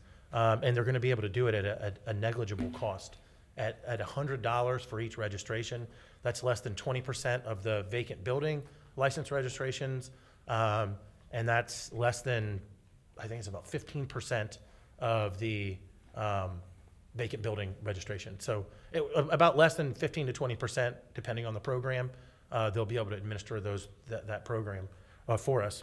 And then finally, they're going to have all the records available. They have a state-of-the-art website where we'll be able to get our data. We'll continue to upload it, put it on the vacant registration map that we currently have. Residents will be able to report to this, to MuniReg. They'll be able to access that data. Registrants will be able to go online and quickly register. We make the process easy now, but MuniReg will make it much easier. So, the takeaways for me and the rest of the staff is that it's going to be a major benefit at a very insignificant cost. One of the big things, though, that I heard at the last meeting was this, when to register, when not to register. And you all had a lot of different scenarios for when that would be important and when maybe a registration shouldn't happen. And my big takeaway was communication. I've talked to Michael Halpern, I've talked to MuniReg, I've talked to the different people on that email chain. We plan on being in constant communication to, while I can't put every scenario in this contract, we plan on maintaining communication to make sure that we get it right. That when we get registrations, we're doing it, in concert with the intent and purpose of what the programs are for. So with that, I would recommend that you all adopt this motion and allow us to enter into this contract. And I'd be happy to answer any questions. I would motion, this is just to get it to the floor because I do have some questions. I motion that we authorize the township administrator to execute an agreement with MuniReg for the administration of the township's vacant licensing programs.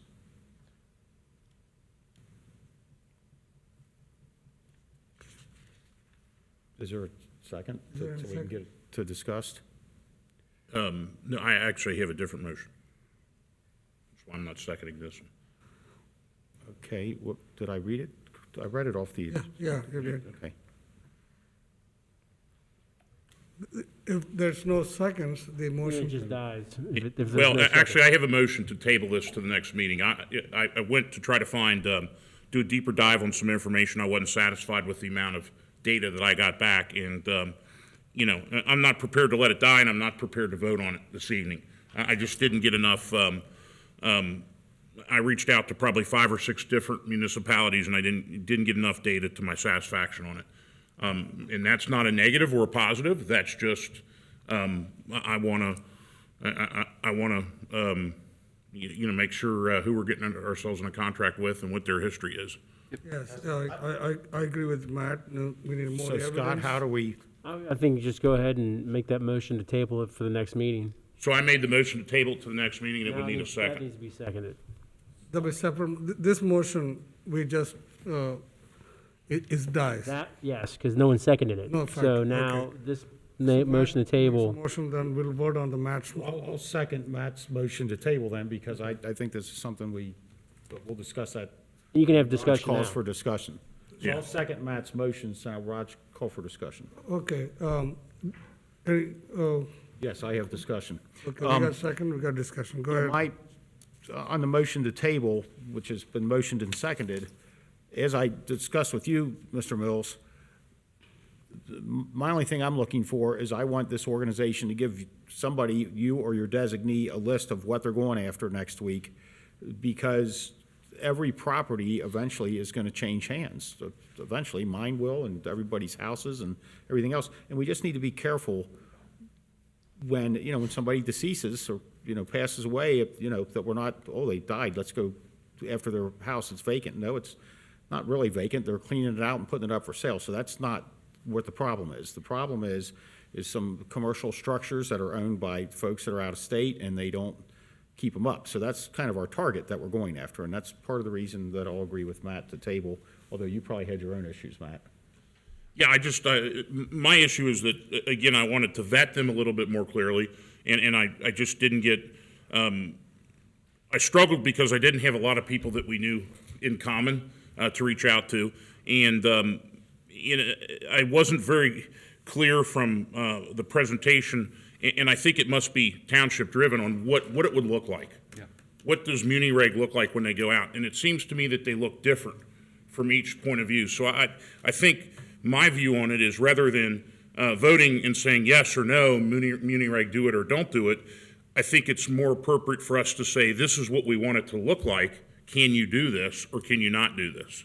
And that is, maybe what would be a good thing is to do a presentation on our vacant building maintenance license resolution and the vacant building and the vacant foreclosed property registration program. Because really what we're asking him to do is just administer a law that is already on the books for us. And so maybe we could go through and just say, like, hey, this is how the resolution reads right now, and this is what we do currently, and this is what we would do under the muni-reg. Yeah, and it's no reflection on you or muni-reg. I just, I want to see it, I want to see it game out on what it looks like. Yep.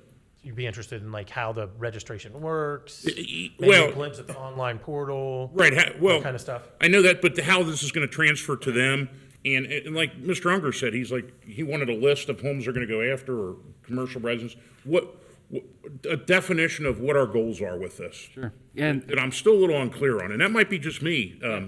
But before I sign a contract with them, I want to take it a couple steps further. I think we can make that happen. That's no problem. Okay. Fantastic. Great. So we need a vote then. Okay. Mr. Baker, roll call, please. Mr. Unger, Yes. Mr. Rajagopal, Aye. Mr. Waller. All right. Okay, this motion's been tabled.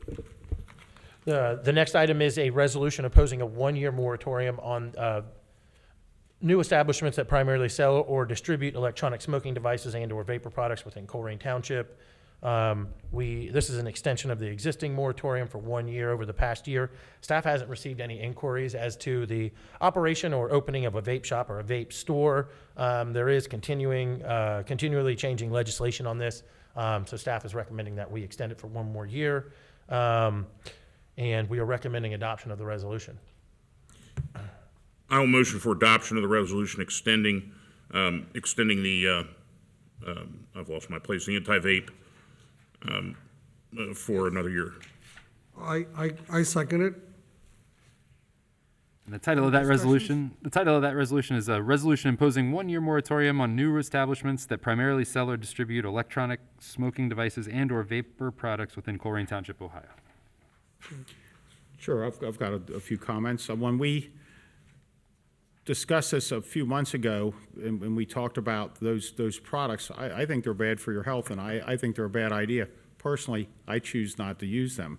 However, there's plenty of well-known businesses that already have these products where you can walk in and see them right on the counter, and this does nothing to, you know, UDF, for instance, and others, that they have this stuff right there. And I don't want to be in the business of picking winners and losers. I highly recommend you do not use these products, but I look at it as a little bit of government overreach, because these products are legal. If they were illegal, I would say do away with them, but they're legal products that are already sold by a lot of big national chain stores and local chain stores, and to go after the little guy that's selling it, and it's not the kind of business I would patronize, but I don't want to be picking winners and losers and who can profit off of this, when it is in fact a legal product. And I highly recommend you don't use them, but it's a legal product, so that'll be reflected in my vote.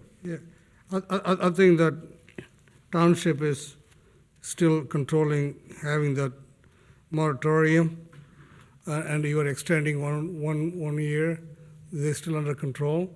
Like Dan said, you know, I don't even smoke cigarettes, you know, and people want to use this, affect their health. Their priority, it's illegal, like Dan said. Well, at least we have a moratorium. They're still under Colerain or Township control stores, correct? Correct. So this would be for stores that exclusively sell vape products. Right. So we do have current zoning restrictions on certain uses, like for example, payday loan places, pawn places, all have to be located a certain distance from one another. I think it's like 1,500 feet. So Right. along Colerain Avenue, you could theoretically, we have non-conforming ones, but according to our zoning resolution, you should only have 4 pawn stores or check cashing places based on our resolution because of those distance requirements. When this came out, I think the intent from the board was these become attractive nuisances. Not when it's sold as an accessory at the gas station, but when it's an exclusive vape shop, these become attractive nuisances. Much like some of those other businesses that we currently regulate. And last year when we visited this, there was a lot of different, I think it was federal, I can't remember, but there was changing legislation on it. It's still kind of a moving target, so we just wanted some more time to research, dig in on it, and make sure we come up with the right regulations for those vape shops that are exclusive vape shops that have been known attractive nuisances for issues.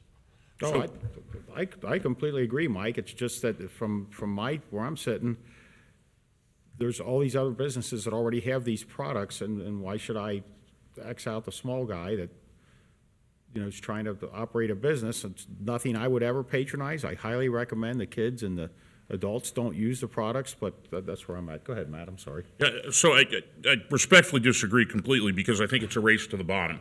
I think that there are businesses that we regulate, even if it's the little guy. If the little guy wanted to open up a pornography shop, we would have something set so that they can't do that, especially on Colerain Avenue. There are businesses that by definition, that we don't want. There are boundaries on capitalism. I mean, we don't have 11-year-olds go to work, and I mean, we limit payday loans, we limit buy here, pay here's, we limit vapes, because there's a race to the bottom. People don't want to locate their business in between 3 different vape stores.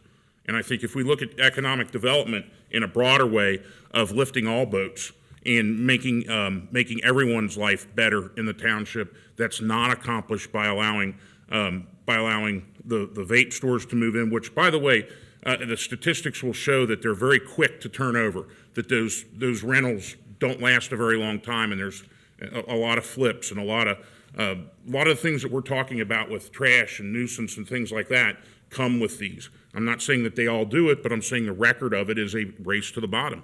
And if we want a community with wholesome family values, we have enough of the vape stores now. I mean, one's half a block away from me, and it's a pretty large one with the old health store on Colerain. So that's my position. You know, and I know Mr. Unger and I differ on this for kind of philosophical reasons, and that's fine. We're allowed to do that. That's right. And your comment about selling pornography, I would never put up with that. And these stores that I mentioned that sell the vape products, that was 30 years ago when Prosecutor Lee ran all that stuff out of the county, and I think was 40 years ago. How old am I? It was a long time ago that the prosecutor ran all that out of the county, and that's the best thing that ever happened in Hamilton County. But as far as these stores that sell legal products, and all these other stores have them, I just don't want to be in the business of picking winners and losers. Those were legal products. Yeah, but it's illegal. I mean, So much of that's illegal. You're talking about not picking winners and losers, but you're clearly drawing. I don't think you can. I don't even think the pornographic magazines. Let's stay with this topic, gentlemen, and let's stay with this I would never resolution support that. Okay. right now. What we in front of us. So we had the discussions. Mr. Baker, call for the vote, please. Mr. Unger, No. Mr. Rajagopal, Yes. Mr. Waller. Yes. The final item I have for you tonight, for this evening is Mike. Rusty. Thanks for controlling the feedback, so that's good. You're doing a good So the job. final item I have is it's a resolution declaring nuisance and ordering abatement. And I'm recommending adoption of this resolution. There's 2 properties on it. The first is at 8465 Colerain Avenue, and the second is at 8463 Jackie's Drive. And again, this is a resolution declaring nuisance and ordering abatement, and staff is recommending adoption. I motion that we approve the resolution declaring nuisance and ordering abatement on the properties you've described. I second it. Any discussions? So 84, yes, 8465 is the Staples?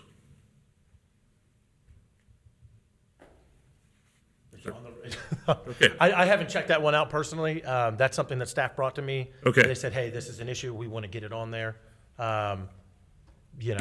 We usually drive by it the day before the meeting. I didn't hear anything from staff. So, that's why that one is on there. If it's clean, obviously there's not going to be anything on there. It goes away. They reset.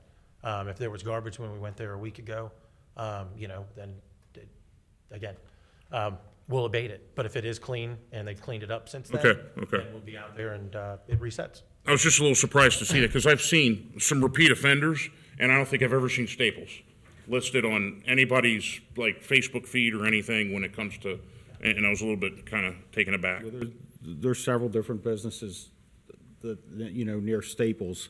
It's probably down along the edge of the road probably down along the edge of the right of way and not so much, I hope it's not in Staples front lot. I was just in there a week ago getting stuff nothing jumped out at me. Yeah, it's always clean, I think, yeah. Yeah.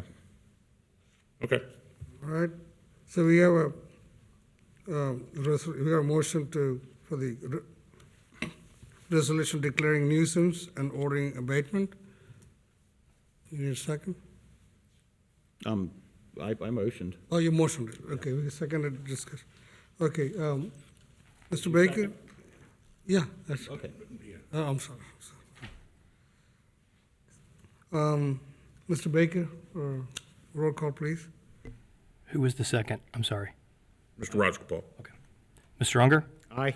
Mr. Rajagopal, Aye. Mr. Waller. All right. Thank you, Board. Thank you, Mr. Iona. Thanks, Mike.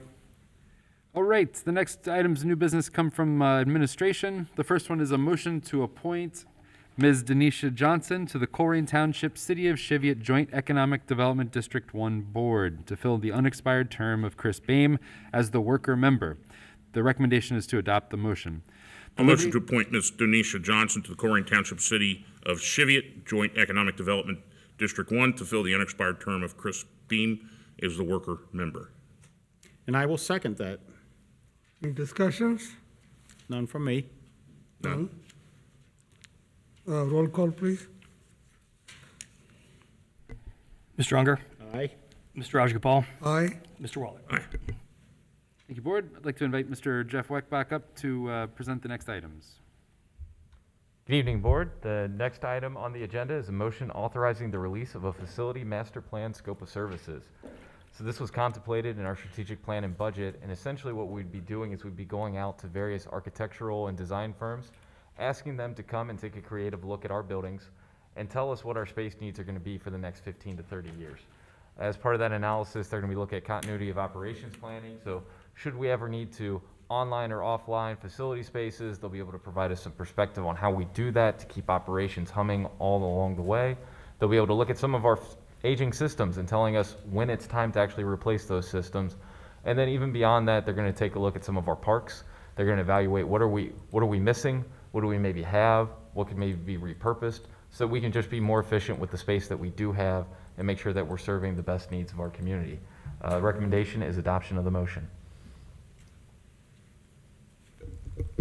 Okay, we have a motion to authorizing release of the facility master plan scope of services. You want a second? Sure, I'll second to get to the floor. Any discussions? Yes, so you're out looking for pricing on this? So that would be the first step in the process. We would Right. probably start by reaching out to those various firms that we, what do we call it? Yeah, the master services agreements. Right. Start having them provide us with some quotes, as well as providing us with what the project would look like, with the anticipation of, hopefully by June, having some form of a contract for your all's consideration at a future Board of Trustee meeting. Right, yeah, I know what you had budgeted for it, and I'm very interested in the cost before we would move forward with such a thing. I know that one thing we talked about last year, as far as our facilities and current space needs, was the replacement of a firehouse. And I already know that without having a facility study. Granted, there's a lot of other buildings here. Over the past year, we've seen what it looks like to have several of our employees working from home. And I know we've talked about expanding the police department, and I know some days over the past year, our office administration, that side of the building's been of low usage. And sure, that's something to look at, but I'm not sure that I want to fund it at this point. So I would support this, knowing that you're going to bring it back to us for an approval once we see what the price of it is.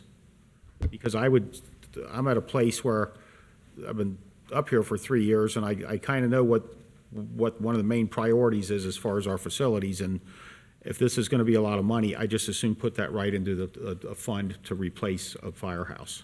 Sure. And I think to that point, some of the things that we'll be asking them to do is, as you were saying, look at our existing spaces, looking at things like those different fire stations, and are there creative alternatives on site? Do we need a bigger site? Do we have sites under contract that could work? How do we time things out appropriately to make sure that we can make these moves without disrupting fire operations or other things to Right. that effect?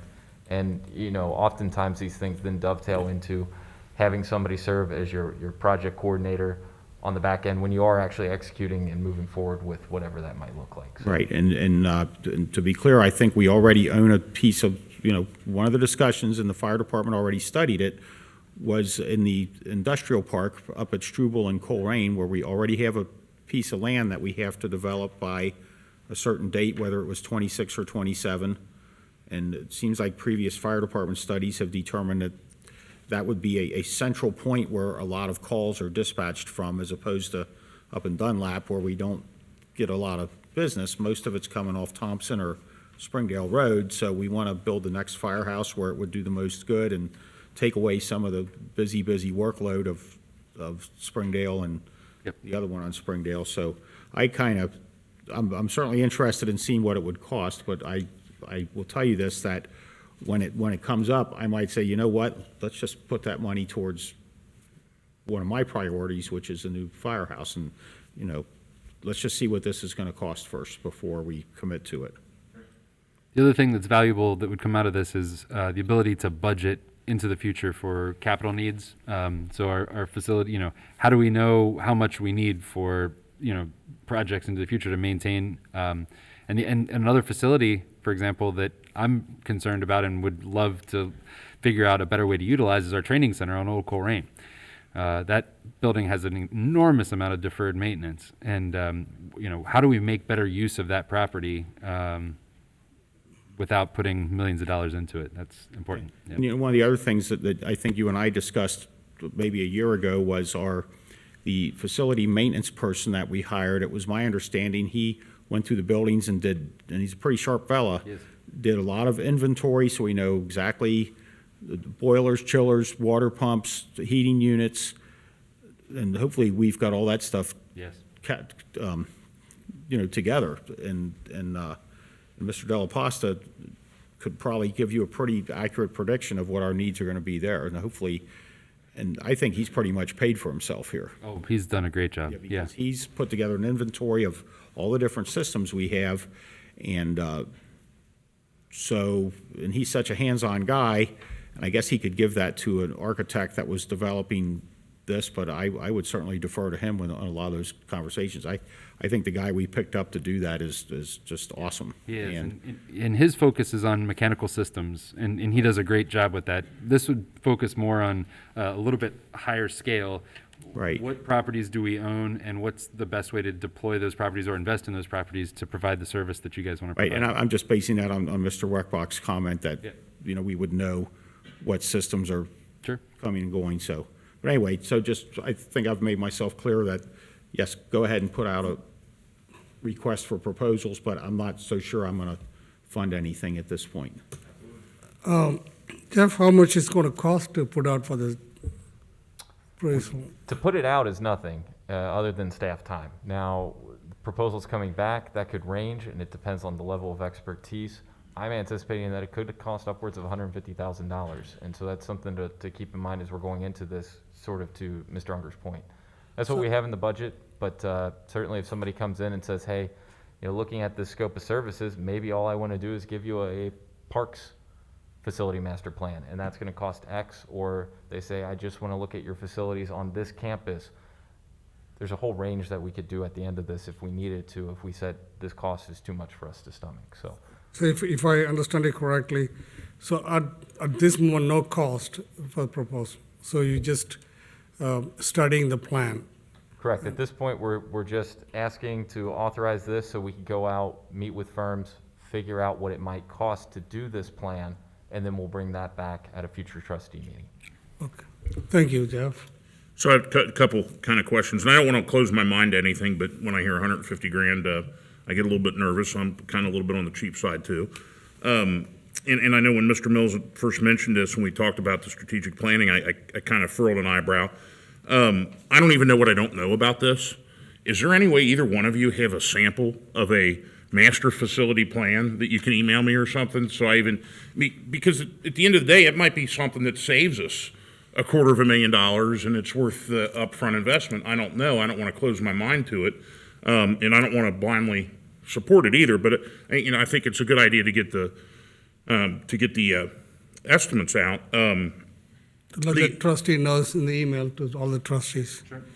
The other thing and I know I've expressed this to Mr. Mills before, and I think Mr. Weckback, one of the things I'm very, very serious about is when we replace buildings, I cannot stand the way that the other local governments leave behind the old. I think we have a moral obligation. If we replace it with something else, we need to fix where we left. And I think that's an issue too. And that's why governments don't do it. It's expensive. But it's going to get to the point here where we're going to have vacant buildings sprouting up everywhere because of the shift that's happening in e-commerce and things like that. But like Mr. Unger, I'm a little concerned about the cost, but I'd love to. I don't even know what it looks. I'm such a nerd. I thought about feng shui when you said this, and I'm sure that's not it. But I'd like to know what I don't know. Yeah, and just for perspective, I've seen these run different types of gambits in terms of scope as well as facilities. So I've seen some that are focused solely on energy efficiencies, and then they bring in a firm to look at just how we can create energy efficiencies in buildings and facilities. Those wind up, in the long run, paying for themselves once you implement, the green efficiencies and things like that. Or often you get grants for that. Right. So. And it might, you bring up a good point, it might be that if this is something we go to, we chunk it, and we do, we do public services one year, and then another year we do parks. I don't know. I don't even know what I don't know on it, so I think it'd be helpful to take a look at a sample. Yep, sounds I good. appreciate it. If no further discussions, Mr. Baker, roll call, please. Mr. Unger, Aye. Mr. Rajagopal, Aye. Mr. Waller. Aye. Thank you, Board. The next item on the agenda is a resolution adopting 2021 permanent appropriations. As a reminder, every year we are required to adopt permanent appropriations by March 31st of that calendar year. In here is a memo that kind of breaks down the details of the changes between temporary appropriations to permanent appropriations for the year. Long story short, more revenue, a little bit higher expense in the budget. Net is a positive to the township, and I recommend adoption of the resolution, and I'm happy to answer any questions that you may have.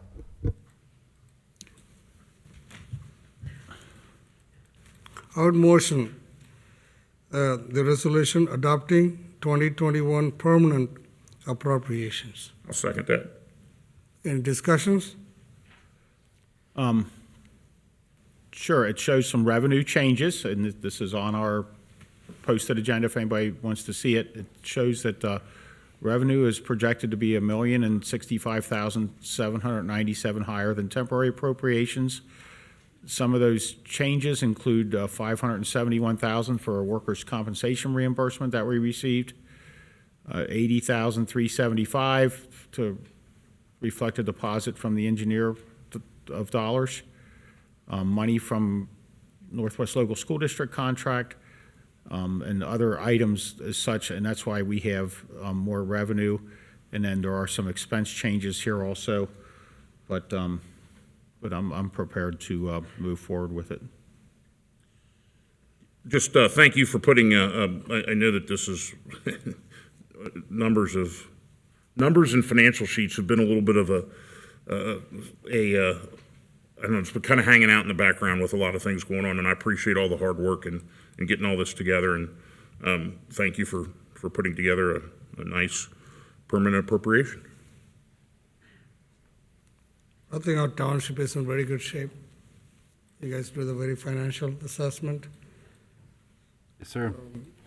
That's very important. And a part of this is we're making some, you mentioned earlier when you were talking about our Moody's credit rating and our audit, we are really taking some big chunks out of bond retirement that's from previous trustee administrations, and we're going to be out of bonded debt. Is that next year or the year after that? I believe that our last payments are this year on all of our bonds. All of our GO bonds. So we have some revenue bonds, but those are not rated. And that's huge. And it's because we're not out borrowing a bunch of money and we're paying stuff off, and that goes back to the attitude of this board that we're, I don't like having debt. That's very important. You borrow money and you got capable to pay back. That's what happens. The government and company, they borrow money, but they don't have capabilities to pay back. Then in the end, they go bankruptcy. And you think about the future, long-term future. I think this planning this 2021 strategic goals and everything, it keeps us in a track. What we're going to do, what we're going to achieve with the money we have now. So you guys did a good job. Thank you. It looks like 519, 7, looks like about $940,000 in bonded debt that will pay off next year. Yeah, I believe this year maybe. These 4 line items here. That's great. Way to go. Pay off. I can't stand owing people money, so pay it off. Any further discussions? Mr. Baker, roll call, please. Mr. Unger? Aye. Mr. Rajagopal? Aye. Mr. Waller? Aye. Thank you, Board. And I thought of one thing, just to clarify, we do have some OPWC debt for the Royal Heights and Acre Gardenia project from a couple years ago, but that's 0% interest over 20 years, I believe. That's right. That's not general obligation rated debt. In fact, when Moody's looked at our rating, he said that he was like, I don't know why we're going through this exercise because we don't need to rate agencies that don't have rated debt. And so he said we don't see that very often. Well, and those 2 projects that Mr. Weckbach is describing, which was Burnside and Acre Gardenia. And Acre Gardenia and Royal Heights, those subdivisions are 60 years old, and they got all new sidewalks, street base, curbs. The Duke and the Waterworks came in and put in new water mains, which they paid for. I mean, those 2 subdivisions were completely redone, and it's completely changed those neighborhoods. I know it was a little rough back there on Royal Heights when they were driving on gravel roads for a year, and I got plenty of calls on that. But go back there now. The streets are nice, and that's not part of the bonded debt. So Yes, sir. That's right. Thank you, Mr. Weckbach. All right, the next item is, now that we have addressed the permanent appropriations, I'd like to invite Jackie O'Connell back. Ms. O'Connell, to talk about the 2021 road program. Yes, I would like to spend those permanent appropriations that you just passed. So before you tonight, I have a motion to issue a request for bids for the 2021 road program. You have a list of the 19 roads in that resolution that we would like to be part of the road program. This is approximately 5 miles worth of roadway. This is just the road program, the mill and fill portion of it. I will be coming to you in April, hopefully with with some preventative maintenance cape sealing contracts. But all of these streets, these 19 streets, are all Fs and Ds in our rating system. So as you recall, the PCI system, we have rated them on a point scale up to 100, and then we put those into classifications like grades so they'd be easier to digest. So these are all Fs and Ds. The average score of these roads is 48.7 on a 100-point scale. So they are well in need of it. So if you approve the program tonight, we will release the bids tomorrow, and I will have the bids back by the April meeting. I would motion that we issue a request for bids for the 2021 road program. I'll second that. Any discussions?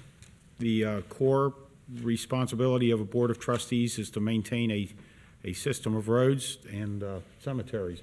And the cemeteries we take care of, but that is our very core function, going back to the origins of the Ohio Constitution, is to maintain a system of roads. And there are still townships where they only have 3 trustees and don't have any other department. And I've visited a few of them out in eastern Ohio, and that is our core function, is to maintain the roads. So, My uncles are both township trustees in different townships, and they plow snow. yeah, I was one out by Peebles, and they had 3 trustees and a fiscal person, and $70,000 is their whole annual budget. And the guys did everything from, putting down, fixing holes in the road and pushing snow and everything else. So, no other discussion from me. Jackie, on the road program, was that 2 years ago, we got that, passed the license plate, $5 license plate? Yes. Primarily for the, the roads. When that the funding we'll be receiving the funding from the. We'll start to see the funding this year. So then we'll have a better idea of also for next year what to expect. So we did build that into the budget. So it's not in this. Well, It is built into the budget, so yes. it shows right now that in that Fund 2231, it looks like $1,096,642 is in our Appropriated. appropriated, the motor vehicle license plate tax. Good. That might be fund balance. Is that fund That's the balance? balance, yeah. Okay. Where's that? It's on page 208, under permanent appropriations.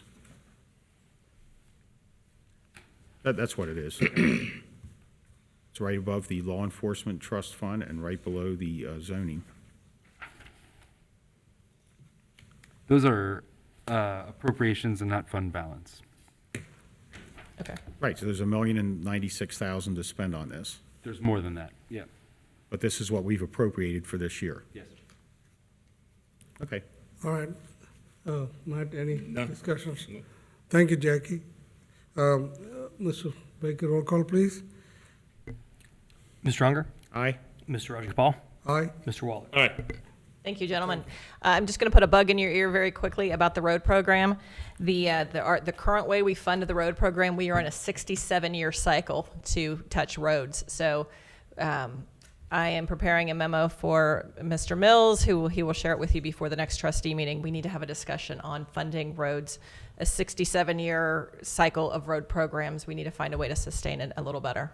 Otherwise, yes, you will be driving on gravel roads, not for just because that's the way it's going to be. Okay. I appreciate you. That's one of the things that when I first came into office, I'm like, let's plan this out. And, I kind of suspected that we'd be like the Jetsons up in the air, but I guess we're going to have to do something. And I appreciate that long-term planning. Okay, thank you, gentlemen. Jackie. Thank you. Ms. O'Connell. I'd like to invite Mr. Weckbach back up to discuss the solid waste contract. Hello again, Board. The next item is a motion to extend contract with Rumpke for solid waste and recycling for 1 month. So right now we're in the process of doing the bid and RFP for the potential next solid waste residential recycling provider for the township. That process is ongoing. The bids are actually posted right now online. We're anticipated to have bids back by March 26th. Given the fact that there are no more trustee meetings before that date, or should I say shortly after that date until the month of April, our current contract is set to expire March 31st, And so the request before you is to extend our contract for 1 month so we can see what those bids come back like and potentially provide, no disruption in service for resident, still not knowing who the final vendor will be with whatever that next contract would be should the board choose to adopt a contract in the future. And the recommendation before you is adoption of the motion. Okay. A motion to extend contract with Rumkey for solid waste and recycling by 1 month. I will second it. Any discussions? All of us that live in the township, use this contract. So I live in the township and I write Rumpke a check every quarter. So, Good. So do I. I mean, just so people know that we're voting on something that we use, so. Jeff has a good idea to, instead of rushing into something, and take some time, 1 month, it gives you some more time for you, for proposals, everything, can do more research. Sure. And to clarify, Springfield Township is who we're doing our joint bid with. They are contemplating a similar 1 month extension. I don't know when their trustee meeting is, but I would imagine that that is either before them tonight. Are we still pursuing with Springfield Township? Yep, it's a joint bid. There is a clause in there that if we wanted to do something different, we always have that opportunity, but for sake of competitive bidding purposes, it is both us and Springfield in the same bidding arrangement. That's great. So like I said, you got 1 month to still deal with, instead of rushing into something. And they had considered going alone, and I think that it'll benefit the township with greater volume that they're back with us with the And district. I know that the company that did the gas aggregation and the electric aggregation developed that request for proposals with an option for people to opt out, because sometimes people want to opt out for various reasons. And you and I had discussed a month ago that there should be an opt-out provision in this. And that'll be in the resolution that will be before you. Okay, so that will exist in this new thing going forward. Yes, sir. Because for some people just want to opt out, Yep. so. Okay. Great. Any further discussions? If not, Mr. Baker, roll call, please. Mr. Unger? Aye. Mr. Rajagopal? Aye. Mr. Waller? Aye. Thank you, Board. The next item on the agenda is a resolution creating sidewalk maintenance revolving loan fund. So earlier in the meeting, we adopted the sidewalk assessments per our MOU that exists with the Hamilton County Community Development Organization. They requested in that MOU that we create a separate fund for when those revenues come back. So to your point, Matt, they want us to track them separately so that it coincides with federal regulations and keeps it in its own little fund so that we can make sure we're using that program revenue on the program and not other things. Gotcha. That's what this resolution contemplates here, and I recommend adoption of the resolution. Your motion to adopt a resolution creating a sidewalk maintenance revolving loan fund. I'll second. Any further discussions? None from me. Yeah, it's like I've been telling all along this meeting last year, our primary goal was like 2020 was a sidewalk program. I think we're really following through the thing that we promised we'll do for our residents. Excuse me. So this program is really good, can encourage the people to build the sidewalks. I think I really appreciate you guys staying stop on this program, the sidewalk for the township. Great. The big theme of last year was creating connections, and that included physical connections like sidewalks to the most important parts of our community, like schools. And so we took that seriously, and there's sidewalk construction, but there's also we need to maintain what we have. When we get done with this is going to create an in perpetuity fund that will forever be able to be recycled back into the community to fix our sidewalks, and we will have established that fund with 0 local tax dollars, which is that's pretty neat, I think. Great. Like we delivered the promise to the people last year. Yes, sir. Sidewalks are priority, and we are following through it. I happened to be last talking to some business people in the Colerain Avenue. I'm telling about sidewalks. We got the OKI money for about $1.5 million. They were really shocked, amazed, So that's a good thing, we promise something, strategic planning, we stay focused. Yes. That's a very important thing, we stay focused. And same thing, we're looking forward to the 2021 strategic plan. Stay focused. That's a good government planning. Thank you. Thanks. Matt, any discussions? Nope. Mr. Baker, roll call, please. Mr. Unger.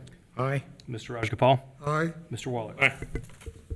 Thank you, Board. The next item, continuing on the note of sidewalks, is a resolution amending the Colerain Township sidewalk plan. So internally, staff, we all look at different things that we have on the books to see how we can do things better. One of the items that we discovered as we were going through our existing sidewalk plan resolution was that it currently has sidewalk waiver dollars being deposited into the general fund. So then we've got sidewalk waiver dollars being commingled into this general resource pot, and we thought, just for our own sake, as well as for the community's sake, in tracking how these dollars were spent, that it might make sense to create its own separate fund where these dollars would go. These dollars would then be restricted per board resolution to only being used on sidewalk-related projects, whether that's new sidewalks, sidewalk maintenance, or other sidewalk improvements. And so the recommendation here is to make that tweak to the sidewalk plan. The other tweak that coincides with this is some clarification. Right now, the existing sidewalk plan says 10% of the dollars are to be used on sidewalk maintenance. It doesn't say anything about when that 10% is calculated, how it's calculated, how often that has to be done. So if we did a sidewalk maintenance project in year 20 of it that covered 10% over the past 20 years, is that okay, or should it be every year? And so we thought maybe removing that requirement would also help to clarify things on our end as well as for the public. So the recommendation before you is adoption of the resolution, and I'm happy to answer any questions. Good. We have motion for the resolution amending Colerain Township sidewalk plan. I'll second. Any discussions? None from me. Like I said, mentioned earlier, sidewalk was a priority and we're doing it. Thank you. So I'm going to ask this question, but please don't throw anything at me. How much money do we think was deposited in the general fund? $275,000. Do we think, is there a way to recapture that? So that's the next item. Gotcha. Is to transfer funds from the general fund to the sidewalk fund, the newly established. And the real important thing here is, right now, the sidewalk fund that is referenced is nothing more than an Excel spreadsheet. It's a portion of our general fund balance that we account for on a spreadsheet. We believe that it'd be much more transparent to establish a sidewalk fund so that we can account for those projects I separately. mean, I think it's a responsible thing to do. That money is for sidewalks. It's not for Right. anything else. And to clarify, with the creation of any new fund, you have to send it up to the state for their final approval after a resolution Yep. occurs. Naturally, we would do that, but if they, for some reason, objected, that would be the only circumstance where this would not move forward, assuming you all vote yes on this resolution. All right? Okay, any further discussions? Oh, go ahead. No, not on this, no. I'm good. Mr. Baker, roll call, please. Mr. Unger. Aye. Mr. Rajagopal. Aye. Mr. Waller. Aye. Thank you, Board. And Matt eloquently teed us up for our next item, which is a resolution authorizing the transfer of funds. So with the final appropriations that you all just adopted before, in that was a line to transfer dollars to a contemplated sidewalk fund. Now that that sidewalk fund has been established by you all, we would like to have a resolution to actually allow us to transfer those dollars into the fund. So I recommend adoption of the resolution. I motion that we adopt a resolution authorizing the transfer of township monies to other township funds. I'll second. Any discussions? Yes, this is what I read during the public comment, Mr. Mills. And I'm looking at what was submitted for the public comment, and it has a stamp on here that says approved March 9th, 2021. Did we put that stamp on there? No, we did not. So this is a, It happened before like that too. The stamp, how do they access to the stamp? They've purchased their own stamp, and when I say they, I'm referring to Mrs. Moore and Mrs. Wright, and they just I've seen this on a number of documents. yeah, I just noticed this. So this is not, this stamp on here that says approved was not put on by anybody with Colerain Township. This document was altered. Yes. Okay. But I believe the rest of it is as I read it, but I would refer to what is actually on our published agenda that's on the website rather than this document that I read, because somebody put an approved March 9th, 2021 stamp on it, and that was not us. That's correct. That was nobody in our administration. That's how you received it as a public comment for the public comment part of our meeting? Yes, sir. Okay, well, I just wanted to clear that up. So, That is. I don't know why that This happens, is not Raj. first time happened, it happened before. Yes, it's happened multiple. people are stamp crazy. They have stamps and they start stamping stuff But if- approved. Those are you altering the official document, you know? Right. That's terrible. Any further discussion? Matt, you got any discussion? Nope. Okay. Mr. Baker, roll call, please. Mr. Unger. Aye. Mr. Rajagopal. Aye. Mr. Waller. Aye. Thank you, Board. And the final item from me tonight is a motion to authorize the Township Administrator to sell a portion of parcel 510-0060-0253 to Colerain, Crossing of Colerain LLC, and execute all related documents. So at a prior trustee meeting, you all authorized us to put out a public sealed bid process for this piece of this parcel, which is in Groesbeck Park. This would facilitate some economic development in the area. We received one bid, which was from Crossing of Colerain, which was for the minimum published bid of $12,000. And it is recommended that this bid be awarded as it meets the requirements. I recommend adoption of the motion. A motion to authorize the township administrator to sell a portion of parcel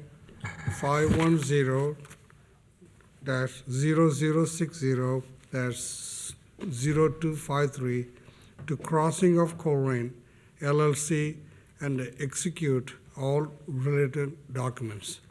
I'll second. Any discussions? I believe that particular piece of land was weed covered and not maintained, and now they're going to put it to good economic use. Yeah, it was overgrown, and we were having some issues on that property, criminal issues on that piece of the property also. So. Great. This looks like we're going to put it to productive use. Yes, sir. Earlier, a gentleman was here to represent that the guy want to buy it. That would be attorney. No, he's gone? he's left, I believe. Left? Yep. Okay. All right. Okay. No other discussion from me. None for me. Mr. Baker, roll call, please. Mr. Unger. Aye. Mr. Rajagopal. Aye. Mr. Waller. Aye. Thank you, Board. Thank you, Mr. Weckbach. The next in the agenda is the performance and compensation of township administrator. We go with the motion or? Well, I think we need to discuss it. I'm sorry? I think we need to discuss what we discussed. Do you want to go first? Sure, during a discussion of employees. Can I mention that? No motion. I wouldn't talk about anything that happened in executive session. You can talk freely now. Okay. But do we have a motion now to talk about? No, nothing. No, Okay. no. Just, Discussion. okay. So, Potential. you want me to go first? Go ahead, Dan. Sure. Scott, can I talk to you for a minute, please? Sure.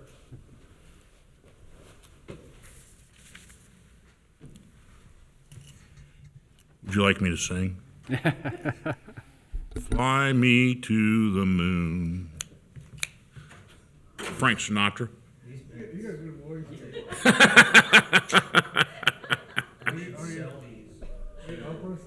Yeah, yeah. Are you up or something? Yeah, You got a voice of now. I have a terrible voice.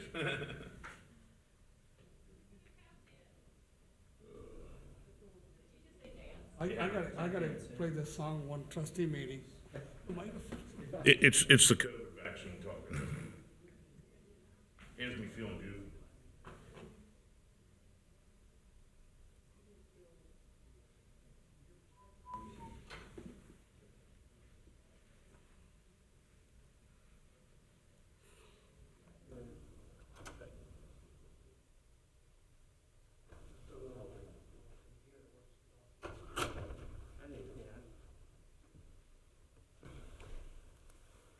We are compelled. Okay, so what would be, how are you gonna do this? I don't know what, if there's a potential action, I don't know what kind of discussion, I mean. I guess We're you're compelled contractually to evaluate Administrator Mills. Well, then I would give your evaluation.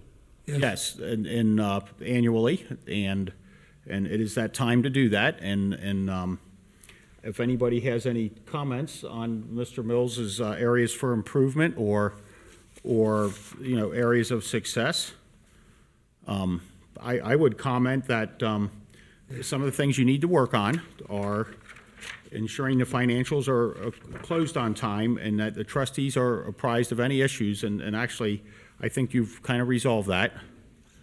And always focus on the financial issues in each department, and including pushing back on P cards, budgets, and other financial areas. We do have a little bit of turnover, which in an organization this size is not uncommon, but always try to reduce turnover wherever possible. And then some of these items are pretty detailed. And I know we've done a great job, and you've done a great job of getting the agendas, the draft agendas out to the trustees so that you can get them posted by Friday. And that's been one of the great things we've done over the last 3 years to let people know what we're doing. Some of the more complex issues, if you have them ready before the Thursday, before the Tuesday meeting, if you could get those to us a little sooner, that would be great. And then communicate with the entire organization so that we're more in tune with daily issues. I know anytime I want to talk to you, I send you a text message and say, hey, can you call me? And then that's how I communicate. I'm not sure how you communicate with the other two. And that would go along with any new items that you think are going to need a little bit of explanation. You can call any of us or any citizen for that matter anytime, especially in the 2 weeks cycle of leading up to meetings. And then, continue to communicate with the trustees, which, since we don't talk to each other outside of meetings, I think you and I communicate with each other pretty well. I don't know what your arrangement is with the other two. And then you've had a lot of stuff go on this past year, and you've, in your personal life with the loss of a parent and everything else. And I know that's taken a little bit of time away from the office, and I find that you are really sunk into this, and you're really into it, but you need to remember what the important things in life is what's going on at the house. And I know you've done a lot of things for your parents that, and very sadly, you lost one of them, but just make sure that you're balancing your home life with your work life, because I know you eat, breathe, and sleep this stuff, and just make sure that, because you're going to perform best when you are rested, ready, and relaxed, and you're able to sort that stuff out. So my encouragement to you would be just to make sure that you have a good balance in your work life and your home life, and people might not realize that, but all this stuff. This doesn't just happen, these 300-page agendas. I mean, it takes a lot of time, a lot of phone calls, a lot of stuff, and then you've got a lot of distractions that are whatever they are with employees or people calling up and asking questions or whatever. So just try to find that balance. And those are some of the things that I think that you probably need to work on. Does anybody have any comments about the positives? I mean, overall, your communication is great.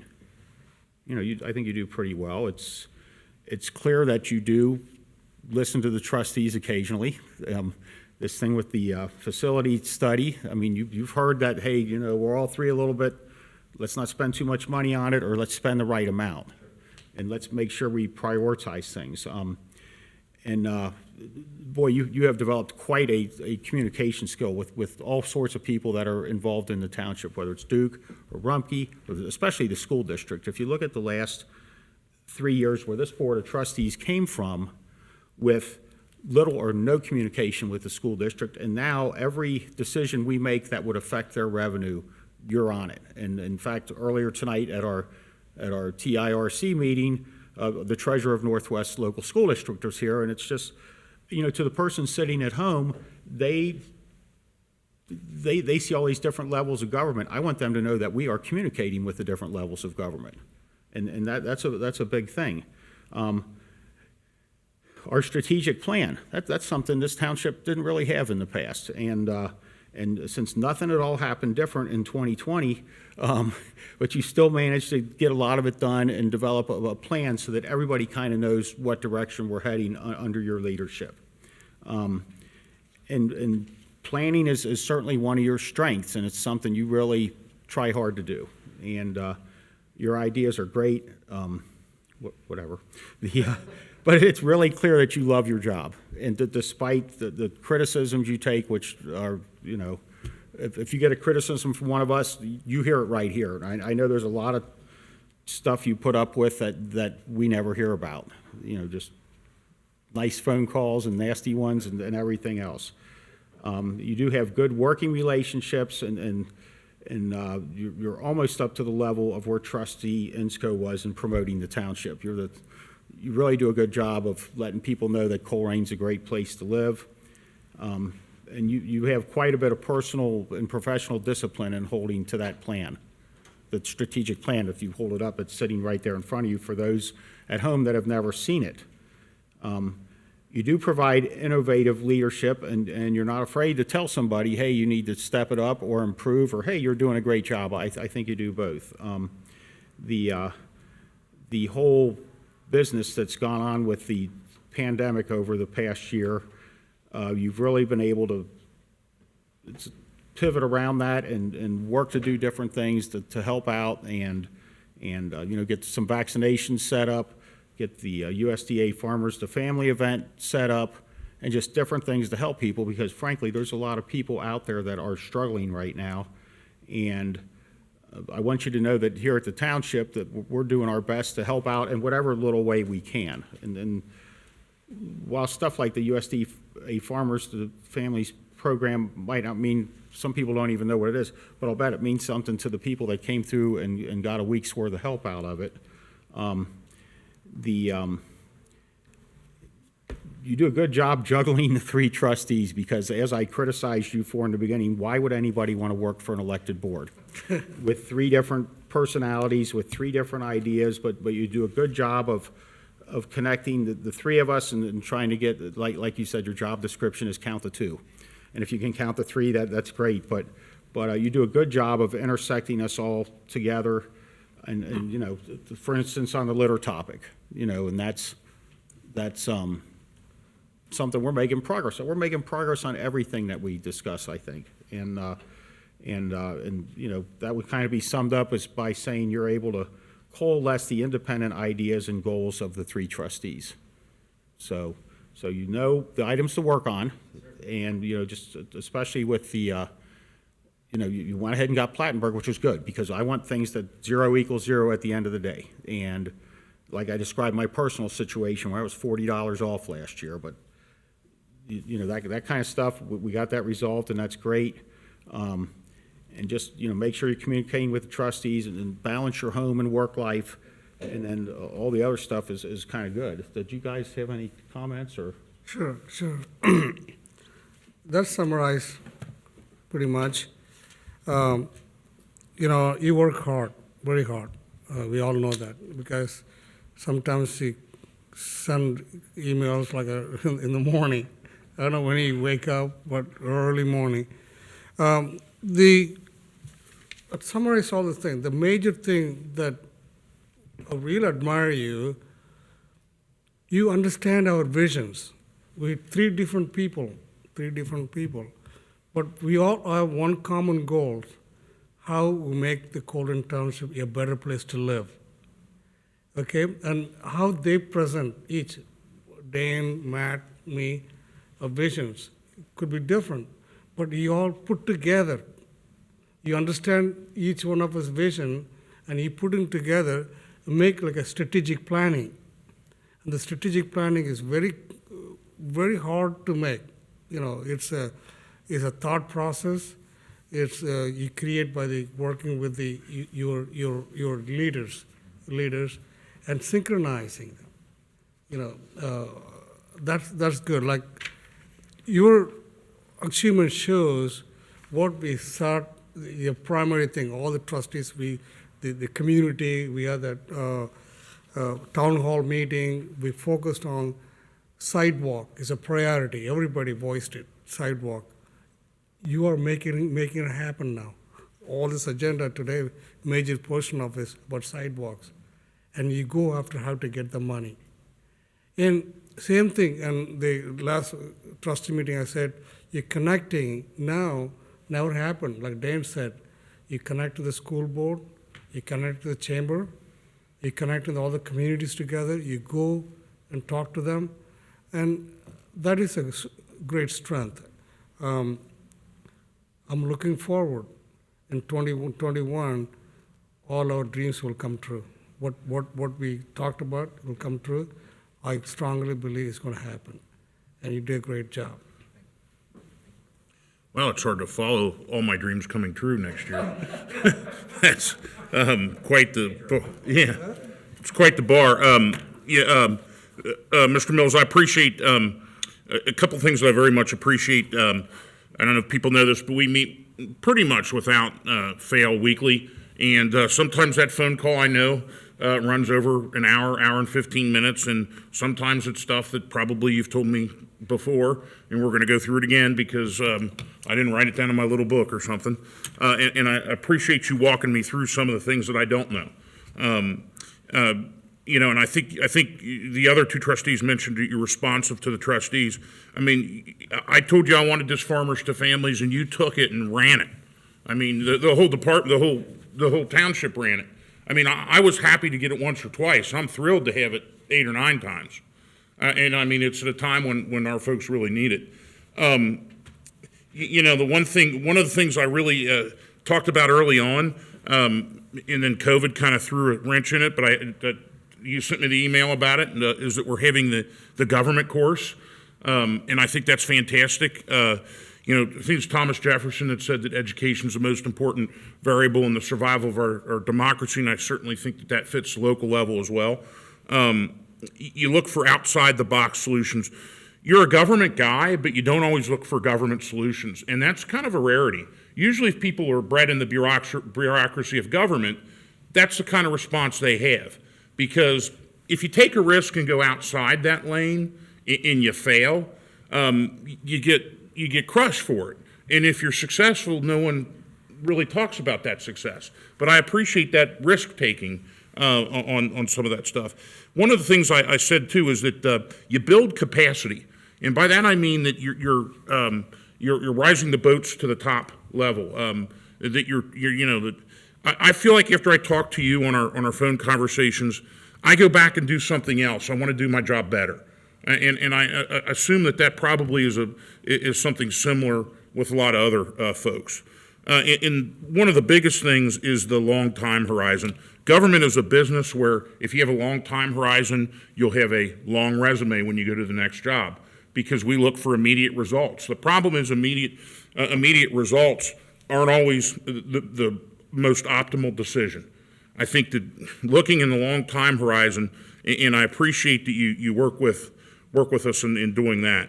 You know, the litter, the electric car, which A, who would have ever guessed I'd support that, and B, we got it, and it was awesome. Happy about that. That was your dream. Yeah, that was my dream come true. Electric car. I wanted to buy one of the Kentucky license plates that said clean coal. The next thing I knew, I was promoting an electric car. But, you know, I think that's being responsive to where the new economy is headed. In a lot of folks, both Dan and Raj have talked about, you know, staying wedded to the strategic plan, but I also see that you don't stay frozen in what you believe. If the data comes back, and this is very difficult to do when your assumptions are challenged, then you say, well, wait a second, let's see if we should rework this. Because, you know, that's kind of, if you look at like an ego kind of level, it's like, I have to admit that I need to redo this. And I appreciate your ability to do that. And you know, I just think that all our dreams will come true, as Raj said. And I appreciate working with you. And, you know, and I almost, sometimes I feel like I take advantage. I start to send a text and I'm like, no, I can't. It's like 2 a.m. on a Sunday. I don't think he wants to hear from me right now. So I try to draw that back a little bit, but you're always available, and I appreciate that as well. So thank you so much. So I want to add one more thing, Jeff. Anytime I call you, if I have some idea, hey, Jeff, let's work on it, you pursue it. That's the same thing, I don't know, I don't listen to you guys' other conversations, but my experience working with you for almost 3 years, anytime I call you, hey, Jeff, let's do it. You say you pursue it, you do research, and also you make it happen. I appreciate that. Sorry. No. So Scott, if I want to motion to amend Administrator Mills' contract, do I need to make a motion to amend the agenda and then? Well, it does say, I think the agenda actually says performance evaluation and potential Compensation. action. So that would be potential action in my mind. Okay. The action would be, So I can the go ahead and make a merit motion to amend. Yes, I'm sorry. I should have said that.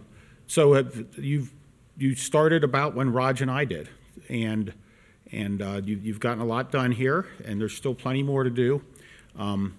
You had a merit pool for our non-represented employees and our administrative folks and our department heads, and there was a little bit left over in that because you gave out raises as you thought they would. So I'm going to recommend that you would, or I guess I would motion that we would increase your compensation by 3%, which is about the average amount that was in the merit pool, and that would be, if we could cover that with money that was remaining in the merit pool for this current year, that way we wouldn't be getting into any other funds. So I would ask for a second on my motion to increase your compensation by 3%, effective, obviously not in this pay period, but in the next pay period, which I think starts March 21st. It should start from January. It should start from January. I don't want to be retroactive. Why? Why not? If we give Because- everybody's, the merit rate start from what, January 1st? I would, if you want to take a separate motion, I Would would, that be a difficult thing to do? why? I'm asking if it's an accounting issue, since you've already been paid for January and February. We did that for the merit pool. Mics, please. I'm sorry, we did that for the merit pool for the other non-contracted employees. Yes. I think it's,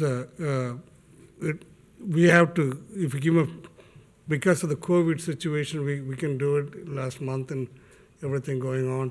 I think we should start from the retroactive. I guess I could let my motion die for lack of second. Would that be proper? No.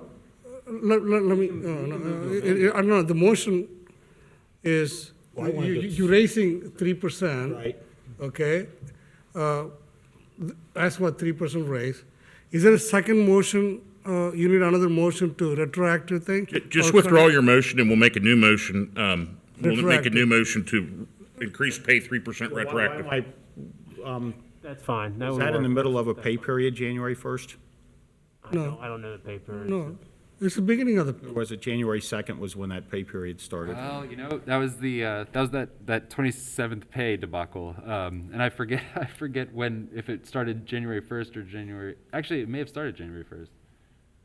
Yeah. Yeah. Is it or isn't it? I don't wanna- know the answer to that. I'm sorry. I don't know. Let's start with the next one. let's- That was in the let's- middle of a pay period. I would, maybe, Yes.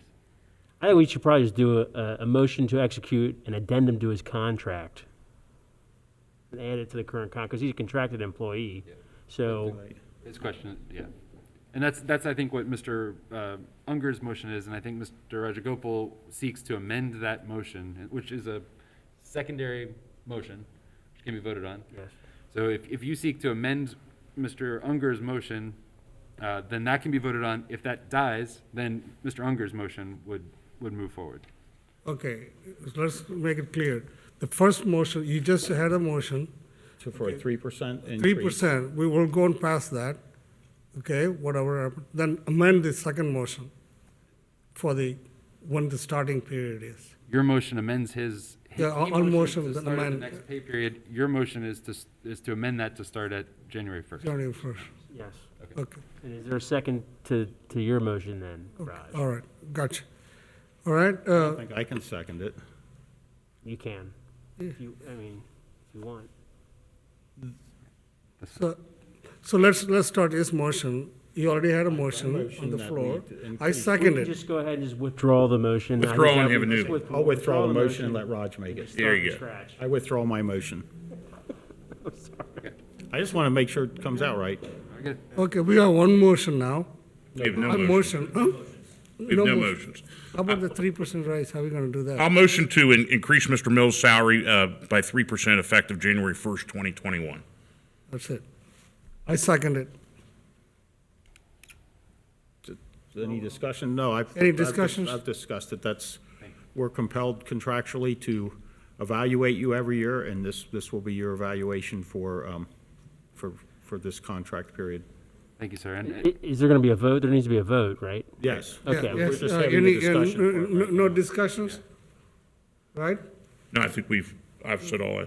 Okay, Dan, any discussion? Anything else, Raj? Okay, Mr. Baker, roll call, please. Mr. Unger, Aye.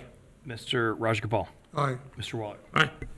thank you, good Board. luck, congratulations. It means an awful lot to me to get this feedback. It helps so much to know what it is that you're looking for and things that I can improve, and I'm looking forward to demonstrating that improvement over the year.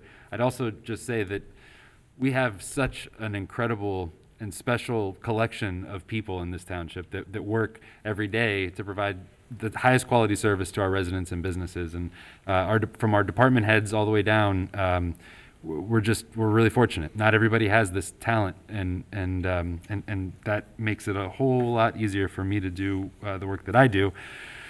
And I would say finally that there's a Vince Lombardi quote that I like a lot, which is the greatest reward for doing is the opportunity to do more. And so, thank you for that opportunity, and I'm looking forward to working hard for you and the Colerain Township residents. Well, there are easier places you could work at where That is you true. didn't, but there's none that are more fun than this. That's right. So That's right. Got it. you do a good job of letting the criticism bounce off when you need to and taking it to heart when you need to. I'm speaking for myself, I'm glad you're here. I think you've done a great job, so. Thank you very much. Thank you. Thank you so much. All right, let's go next on the agenda, old business. No old business this business? evening. So we have a number of consent items, and the first one is a request. It's a recommendation to hire a police officer in the police department. The first new hire request is William Gaffney. We did interviews, and a conditional offer of employment was extended to Mr. Gaffney. The wage for Mr. Gaffney, and there was, just 1 second. I have okay. The wage for Mr. Gaffney is $30.29 per hour for 40 hours per week, contingent upon successful completion of medical and psych evaluation, board approval. He'd be eligible to start on March 10th. And that is so I know you don't have it right in front of you, but it is right here in the posted agenda, $30.29 an hour Yes. for 40 hours a week. Yes, sir. Yep, that's right. And the second item on the consent agenda is a new hire in the police department. This is a gentleman named Eric Tricase. The wage that was posted in the agenda is off, and this is because Mr. Tricase is a lateral, and so the wage that was listed is the new hire wage. The wage for this job for Mr. Tricase is $30.29 an hour for 40 hours per week, and that would be contingent, again, upon the successful completion of the medical and psych evaluation and board approval. And yes, sir. do we need to, is that okay to do it that way? Yes. Okay. Awesome. And then the next item on the consent agenda is a new hire in the police department. This is another police officer position. Conditional offer of employment was extended to Amberly Richardson. The wage for this job is $25.48 per hour for 40 hours per week, contingent upon, again, the medical and psychological evaluation and board approval. She would also be eligible to begin work March 10th. Next item on the agenda is a new hire in the Department of Planning and Zoning. It's a code enforcement specialist. We did interviews, and conditional offer of employment was extended to John Schussler. This is a part-time role. The wage for the job is $12 per hour for 20 hours per week through a season. And contingent upon board approval, he'd be eligible to begin work March 16th, 2021. Next item on the agenda is a new hire in the fire department. This is a firefighter paramedic role, and it was posted, and we received applications. Conditional offer of employment was extended to Amber Francis. The wage for this job is $48,926 per year per the IAFF bargaining agreement. Contingent upon board approval, Ms. Francis would be eligible to begin work March 21st, 2021. We had a number of donations. First Let's was- stop after the first one, because I think the other two you're going to have a issue okay. with. Okay. Yep. Okay. So I will do, the first one is authorization to accept a monetary donation from Meyer. It was a 70-inch television and mounting hardware with a value of $830.04. This has been installed up at 4160 and is currently being put to good use. I'll skip the next two and we'll come back to those. There are a number of contracts that are on the consent agenda. The first one is a contract with OKI Regional Council of Governments. This is a memorandum of understanding which gives us access to a financial impact model that they've created. The next contract is one with Cincinnati State Workforce Development. There was no cost to that last MOU, by the way. The next contract is with Cincinnati State Workforce Development. This is our annual partnership for the paramedic program, and there is no cost to the township there. And finally, we have a contract with Plattenberg for accounting services, and that was what we had referenced earlier. It has a cost not to exceed $2,500. So we'll separate out those. And I'll go ahead and make a motion to approve items A, B, C, D, E, and F, and then I, J, and K, and we'll go back to G and H later. Second that. In discussions. Thank you to Myers for donating that television for our fire department, or a screen that they can use for training purposes. And congratulations to our new police officer hires, and our code enforcement hire, and our firefighter paramedic hire. Recommendation is a motion to adopt the consent, all items on the consent agenda that were mentioned by Mr. Except G and H. Except for G and H. Same thing, congratulations to all the police officers hired, and enforcement specialist, firefighter, paramedic. And appreciate the donations for the police department, fire department. Thank you. Matt, any discussions? No.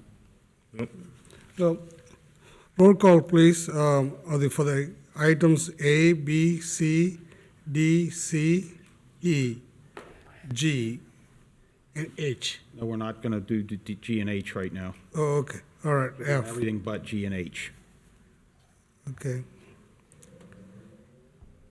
All right, roll call, please. Ms. Strunger? Aye. Mr. Rajagopal? Aye. Mr. Waller? Aye. Thank you, Board. The final two items on the consent agenda are one $300 donation from Trustee Wallert to the Police Department, and one $300 donation to the Fire Department. Recommendation is to approve. I would motion that we accept the donation of $300 to the fire department and $300 to the police department from Trustee Wallert. I second it. So I'll be abstaining from this vote? Great. No discussion for me, except thanks, Matt. Thank you, Matt. Thank you for supporting our police and fire department. Very generous of you. Okay, roll call, please. Ms. Strunger? Aye. Mr. Rajagopal? Aye. Mr. Waller? Abstain. And that's all the business that I have for you. Thank you, Board. I think we've accomplished a lot today. Okay, the next concern item. Okay, you got contract. We have motion to approve? Nope, we did that. Yep, Oh, all set. wait a minute, I don't think so. We went. Yeah, that was, he mentioned that was not to exceed $2,500. We just separated out G and H because that was the donations from trustee Wallert. Oh, got We you. approved everything else. All right, okay, good. Okay, all done?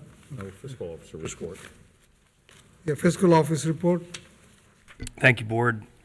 First, we have two transfers from the Ohio Division of Liquor Control that we signed and sent with no request for a hearing. One is Deep Sea LLC, Pippin Market.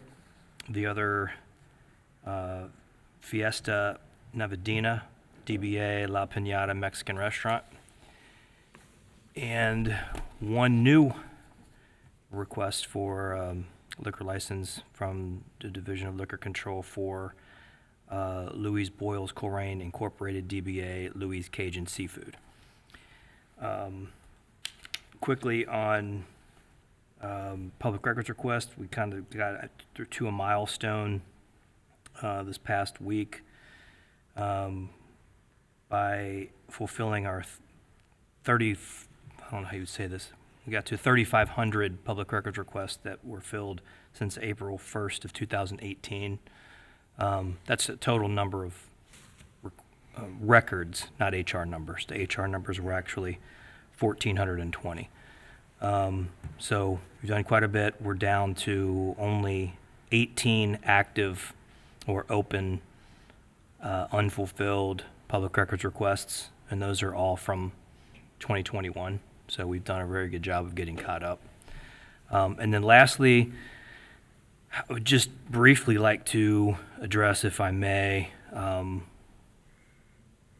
couple of the things in the citizens' address, if that would be okay. Because apparently there's an issue of using the word rationale, because although the board only has to hear these complaints every meeting through a public record or citizens' address, I hear them daily through email.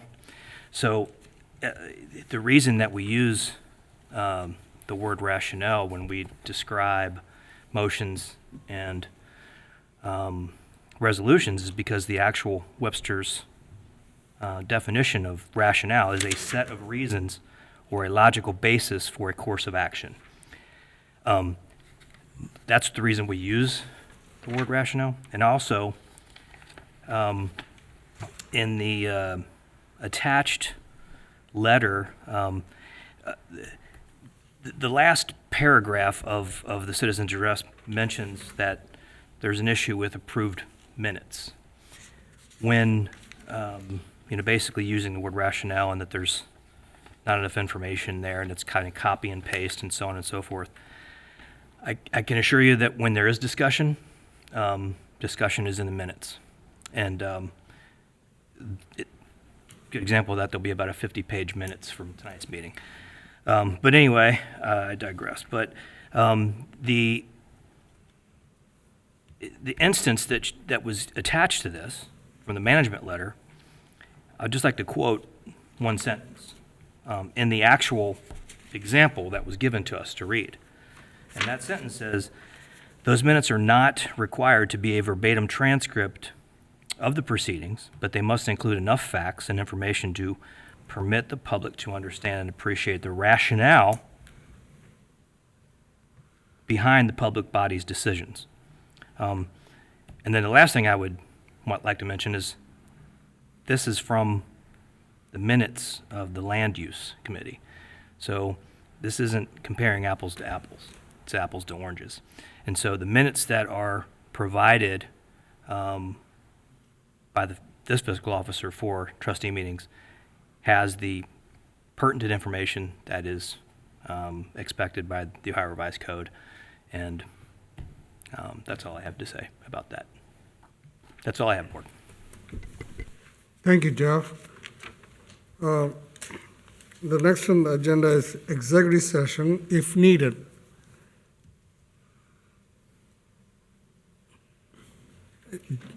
Jeff, yeah, No other items.